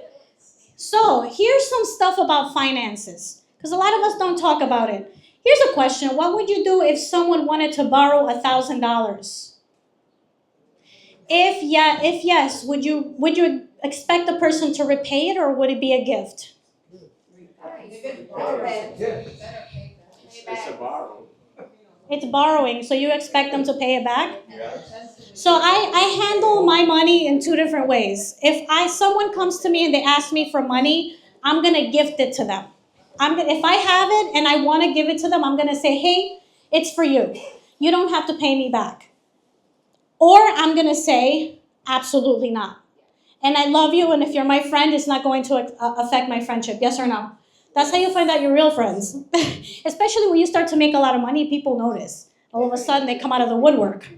What's going on? So that's a good question, right? How would you handle that? And what does that do in your marriage? Do you know that most marriages, at least right now, 90% of my clients are getting divorced because the conversations about money never happened before I got to them anyway. And, let's say you're a spender, but your hubby is, doing like crazy things, like putting the cupcake away for like the next week, and you're like, you ate 4 cupcakes, and all of a sudden, we have one cupcake holder and the other one who spends all this money on cupcake. How do you guys handle that in your relationship? Have you ever thought about actually talking about each person and what that means to each person? I hear the silence. Let's go to the next one. You're gonna pick one. This is a good one. Do you believe adult children should support their parents financially? Do you believe adult children should support their parents financially? Who thinks yes? Okay. Okay. But so what happens when you have your own family? What are you gonna do? You gotta take care of your mother. Okay. Who says no? Who says no? I'm raising my hand. I know y'all are not gonna like me. So here's the thing. If you have because you're putting yourself in a position, the sandwich generation, where you're exhausted and depleted from every angle, and that's just because of lack of information. And same thing with credit, right? Who would have known all those things? It's lack of information. We're over here sitting on a gold mine, but we're just not using it properly. Do I take care of my mom financially? Yes. But there's a big difference, because I can and because I want to. How many of us are in a position where we can't and we're still doing it? So we got to make a lot of different, exactly. The first one, that's like, I'll take care of my mom. But then maybe you might be like, oh my God, how am I going to pay for my cell phone bill? But my mom needs to eat. And it's totally okay, because we can live in both worlds. What I'm saying is, if maybe our parents would have gotten some knowledge, they would not be in the position that they're at right now. They would have had retirement money. They would have had a 401k. They would have had an IRA. They would have had emergency funds, purchased a bunch of houses. Could you understand that now this is a culture? Yes, it's cultural, but then it's generational. So I know for a fact that when I am older, my daughter will not have to take care of me, because I did the things necessary to not be in that position. So no one's judging, but we are observing. And we can be people that observe, right? No metiche ni juzgando a nadie, but you're like, you know what? My parents went through this, and I honor them and I love them, and I want things to be different for me. Do you see how you're not judging anyone? But that's a big one. Do you know how many people I know and clients over the last 26 years that have lost their homes, that have depleted their 401ks, their investments, their savings, and their marriages broke because they were helping their parents? And I know it's a sensitive topic, and I know we're also supposed to help them, but at what cost? So as a society, we need to do better. Does that make sense? Yes. See, you didn't think it was going to get this deep. Okay, these questions. Listen, I got this thing on Amazon. This was amazing. This little. I didn't make it up. It's so good. Okay, one last one. What's the question? What do you spend money on that brings you joy that other people might not understand? What's that? What's that, guys? What's that for you? What is that for you? Shoes? Okay, shoes. For me, it's my Starbucks drinks. I get myself a lavender matcha every day, and I don't care what anybody has to say. However, and it's in my budget, so I have no problem. The challenge comes in when you're buying stuff that you cannot afford. And I know it sounds silly, like I can afford a Starbucks because it's in my budget, but do you know how many folks buy Starbucks every day and there's no retirement, no savings, no emergency funds? We're fully depleted, even within our souls. Forget about being financially, but you're sipping on that drink. We have to become a little more aware, okay? So, share with me, what's one thing that you love that other people won't understand? Spotify, Grubhub. Don't be shy here. We're not judging. ¿Qué es? The Roblox subscription. Roblox subscription. Yes. Oh, and I'm gonna close with this. Which is really cute. How does paying your mortgage make you feel? Or rent? How does it make you feel? Makes you want to stay home? Okay, attached. Who like can be really honest and say like it stresses me out or it gives me anxiety because I hate paying bills? Or is everybody like I love it? No, Who said drained? But it makes you feel good that you stay with. So I'll share this with you. For me, paying my mortgages, well, I paid most of them. The last one I have, I feel like a rock star, if that makes any sense. Who feels like that? I'm like, I'm freaking winning in life today. I've been winning the last 20 years. Let's go. Right? That's how I feel. But when I sit down with some people, they're like, I hate paying my bills. I hate paying my mortgage because it stresses me out. I hate paying my rent. And so what that leads me to believe is that mindset that we're lacking, right? So that's very important. For me, I love it because it's where I invite people over, where I have my team members. I love it. My daughter, we do popcorn, we get the fireplace, we do the pool, the dog is out there running around. Todo, everything. So for me, it's like I love paying my mortgage. And I will say this, a huge part of my portfolio as a person who's been in finances for a long time is real estate. So yes, do I do 401k plans and IRAs and anything you can think of? Absolutely, but a big part of my portfolio is real estate. And so I want to leave you with that. The homes, the equities is unbelievable what you can do. And it doesn't take a lot for you to go to the next house, if that makes any sense. As long as you're staying in rooms like this and actually educating yourselves, there's nothing that you really cannot do. So I want to close by saying this one thing. And I'll share my personal story, which is going to take 2 minutes. And it'll give you a real reason as to why I'm like really doing what I do. I started my business when I was 20. My mentors told me that I had to buy life insurance and that I had to start an IRA or an investment because if I was going to offer it to people, I better have one. Being the average 20-year-old, I'm like, ew, I don't need life insurance, but I'm going to sell it to people. And why do I need to save right now? I'm so young, I have so much time. Anyway, I did it because they told me. At the age of 34, I had my daughter. For those of you who follow me on Instagram, she's a big part of my life in general, especially in business as well.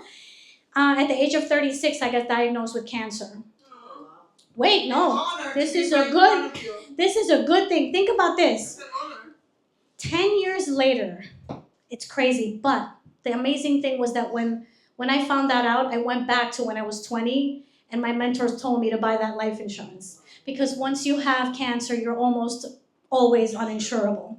So that was like, wow. And sometimes we have to listen to those people that know more than us because they're leading the way. They see things that we don't see. They understand things that we don't. And I think to myself, wow, my daughter would have been still okay financially, but so much better because of my couple of $1 million worth of life insurance, right? I didn't use it, so I'm winning, right? But it's good to know that I had it. Yeah. And the other thing is they told me to put $25 away in my little investment, and I was like, ew, I had no money. So I put it away, but by the time I was 27, I had invested enough money that's how I purchased my first home. Clap for me. Let's go. Let's go. So think about this. Yes, but think about this. It started with a small little $25 a month habit. If I didn't do that habit, when I started banking and making some really good income, I would not have put anything away. Just do it. Don't be the person that needs to figure out every piece. Just start moving and everything will fall into place. So I have these little eye masks, and they're for men too because men need self-care as well. Please come over here and take them. Follow me on Instagram at Finances with Jenny. You will get content that is great, fun, and educational. And let's all be a big community. Thank you guys so much. También se habla español, 100%. So I have a quick question. When we do our second one, how many people will you be bringing back? Everybody here, right? Because somebody came up to me and said, I didn't know this was gonna be so much fun. I would have brought so many more people. So that means next time, everybody here needs to bring 5, 6 people. ¿Cuántos clientes tú no tienes? Ya te reí, lo viendo. Oh, his clients are here already, he said. Oh, true. So I think it was great. You know, we had a great time. Oh, trash is over here. Alex, do you have a bag?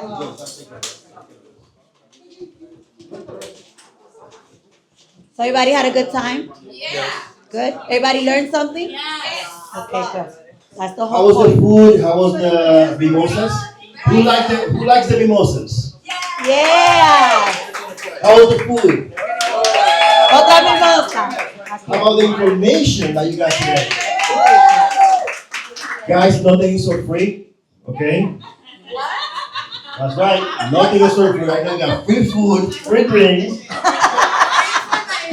We got a school bus that's gonna stop right here. We all gonna get in there, and we all gonna get you in contract today. Yeah. Is coming with us, right? Yes. Let's do it. It was great. We had a great time, guys. Thank you so much for coming. And Everybody. let's introduce the agents that are working with us. Like they here, Come on. they're available to help you. So all the agents, please come.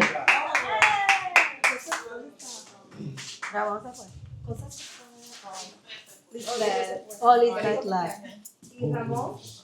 Ramon Paris outside. So you guys don't know this, but we have a celebrity agent here. She was sitting right here. She sings in Dos Marias in Yonkers. Go see her. Yeah. That's free promotional for her. Very nice. Yeah. So starting with my wife, Evelyn. Thank you for helping us with everything. Yes, thank you, Evelyn. She was here early this morning with you. We were like crazy, sweating. Yay! Ok, todos hablamos español aquí, ¿verdad? Ok, yo soy Evelyn Galvez, la esposa de Alex. Soy realtor desde el 2009, aunque no lo practico mucho porque trabajo desde la casa, atiendo a los niños y todo eso, pero soy la que está tras bastidores, como dicen. Me encargo del pago de los agentes, de todo lo que es el área financiera dentro de la compañía. Exacto, la parte fea. Y también ahora estoy trabajando con algunos clientes como Gira y Willy, que vinieron a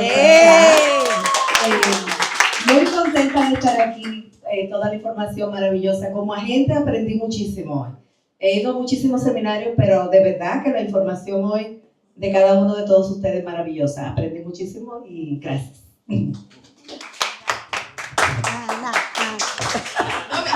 Porque digo, I was gonna say good morning. I said, no, it's not. The extra mile agent. That's how we call her. Ana Matos. Good afternoon, everybody. I want to take the time to appreciate the time that everybody took from their schedule because I know it's laundry, supermarket, barber shop, beauty parlor, etc. for everybody. And for me personally, yesterday I was like, oh man, I have to go there tomorrow. I'm not gonna lie because I have an open house, I have to do this. I said, you know what, let me go. And every time Alex do something like this, I learned something new. And today I was amazed. After basically 15 years in service on this business, I was like, wow, I didn't know that. It's incredible. So I'm impressed. And I want to say thank you to everybody who donated time, like they say. John, Jaime, J. Rod, who am I missing? Jenny. And I love your story, by the way. I love when I listen to stuff like that. In the Rojas The Rojas team, I'm sorry. I'm going to be using you very soon because I got plenty of clients for you. And Jenny too. And I could actually test to your story because my sister worked also in insurance and you should get one. I should get spending money in insurance. And when COVID came, and she had a situation, a health situation, I said, I'm gonna get mine. After she got what she got, and she survived and everything, I'm like, no. I'm paying gladly. I'll be honest. So I've been in business for more than 15 years. I'm an associate broker. I'm with Alex and the company, and Evelyn, I've been here since 2016. Unless they kick me out, is that I leave. So I'm very happy. Thank you, guys. Thank you. Juan Cava, the killer on rentals. He does a lot of rentals, crazy, always running, always busy, right? Yes, I mean, I sell houses on site too with, Yeah. I really had like. He putting houses under contract as well with Jaime and everything. He's getting there, but he's able to help you too, guys. Go ahead, take over, bro. Yeah. Well, thank you. I'm more of a tech guy. You know, I have a degree in digital forensics and computer investigations, and you know, I never thought in my life I'll be in real estate. I've been running away from real estate all my life because I've been the grandson of landlords. You know what I mean? And so I've been dealing with tenants since my Pampers, and we saw grandma's house. Fortunately, she passed away maybe 7 years ago. And because of this whole estate drama stuff, it opened my eyes with the money there's in real estate. And so, I was working at Amazon for a little bit, and then, I jumped to another company that didn't work out for me. So I started, working as a tech guy at a real estate office. And the broker there, Mr. Martinez, was like, you should get into real estate. And then my mentor, Francisco Procel, you can look him up on Google.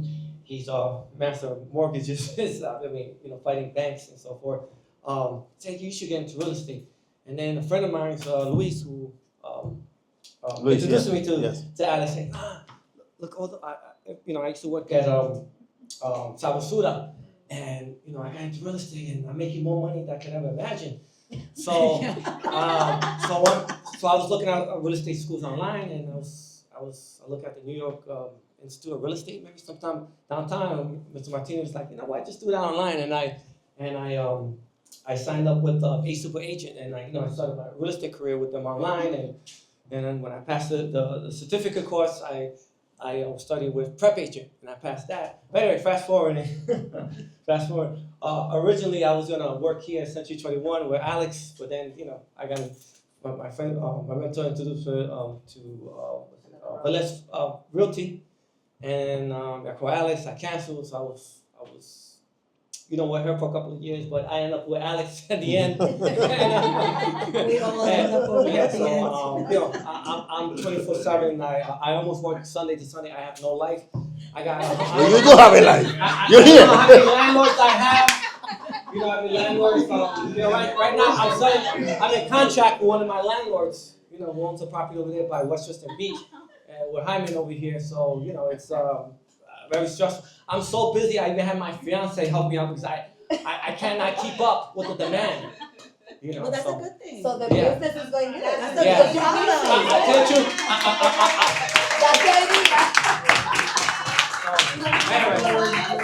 Thank you. I'm very, very grateful for the opportunity. Alex is giving me. Please. We want to say thank you to Wendy, because Wendy was the one that pulled this up. She said, Alex, let's do a first-time home seminar for home buyer seminar, refinance and things like that. She came up with the idea, and then we put it together, and it came out great. Thank you, Wendy. So I'm actually Colleen, but I'm known as Wendy because I know a lot of people are like, wait, but I thought you were Colleen, I thought you were Wendy.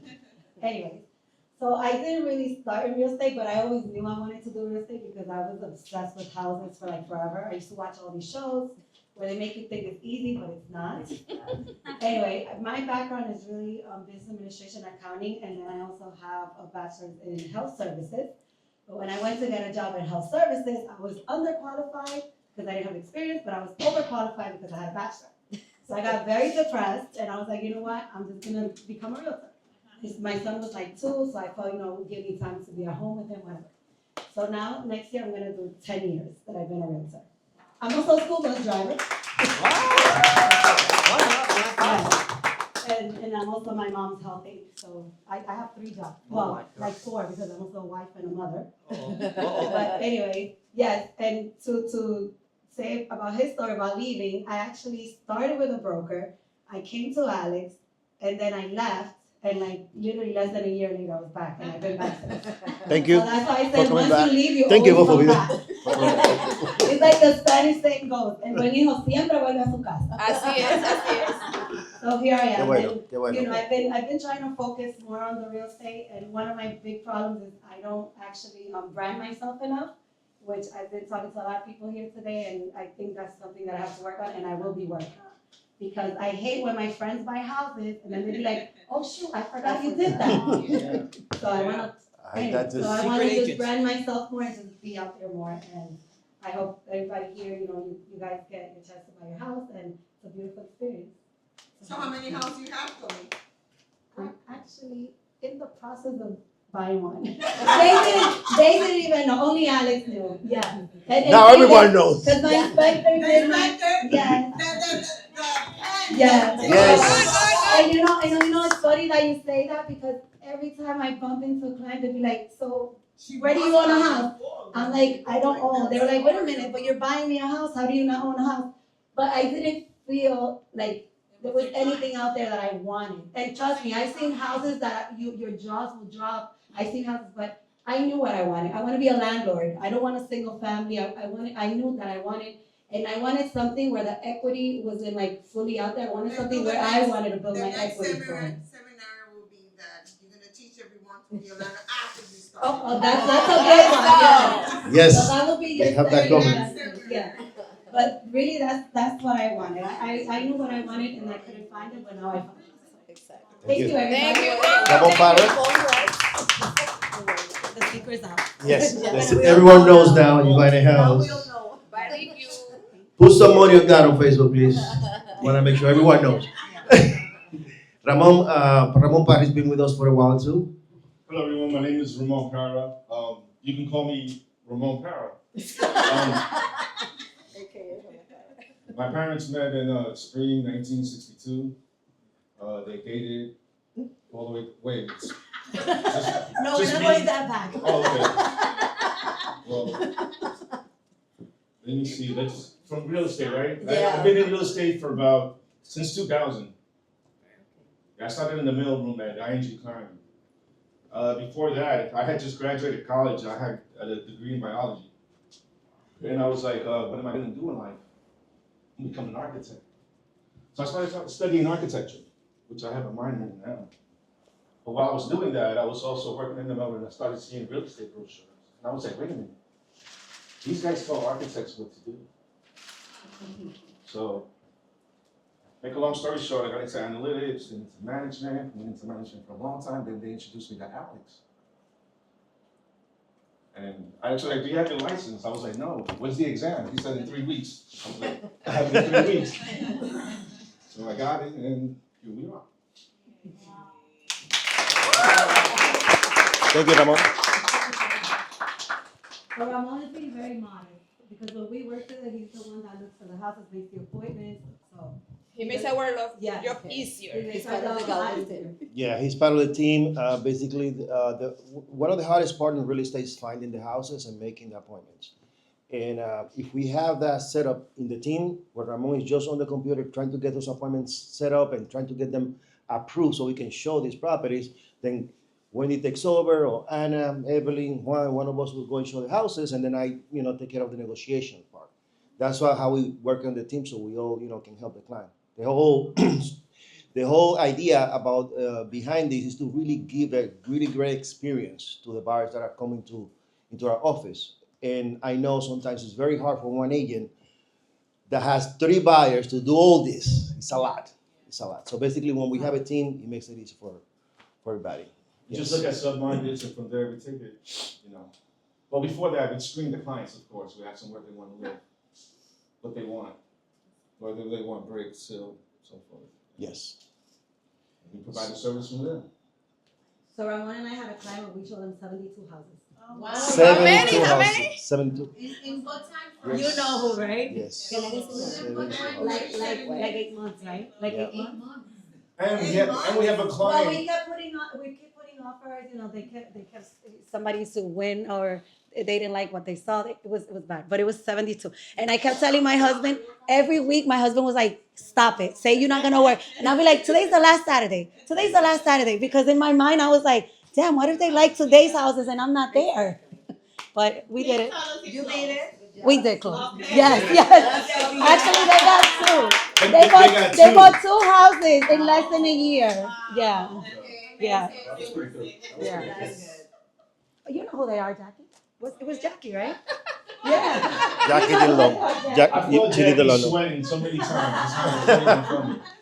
Like, oh my God, what am I gonna do? I don't think this is gonna close. Give me their number, I'll call them. But thank you so much, everyone, for coming today, for spending some time with us, the food, the drinks, and everything, and all the questions that you had. We are here to help you. We have Virginia. She's not here today, but she's actually been with me for about 13 years. She's my secretary. She's always sitting there. So if you pass by, if you're around the area, you can come here. This is your home. Whatever you need. You need to make a copy or something, come over. You have tenants, I need to make a list, just come over. We are here to help you, to help the community. So anything that you guys need, we are here. And thank you. Thank you, everyone.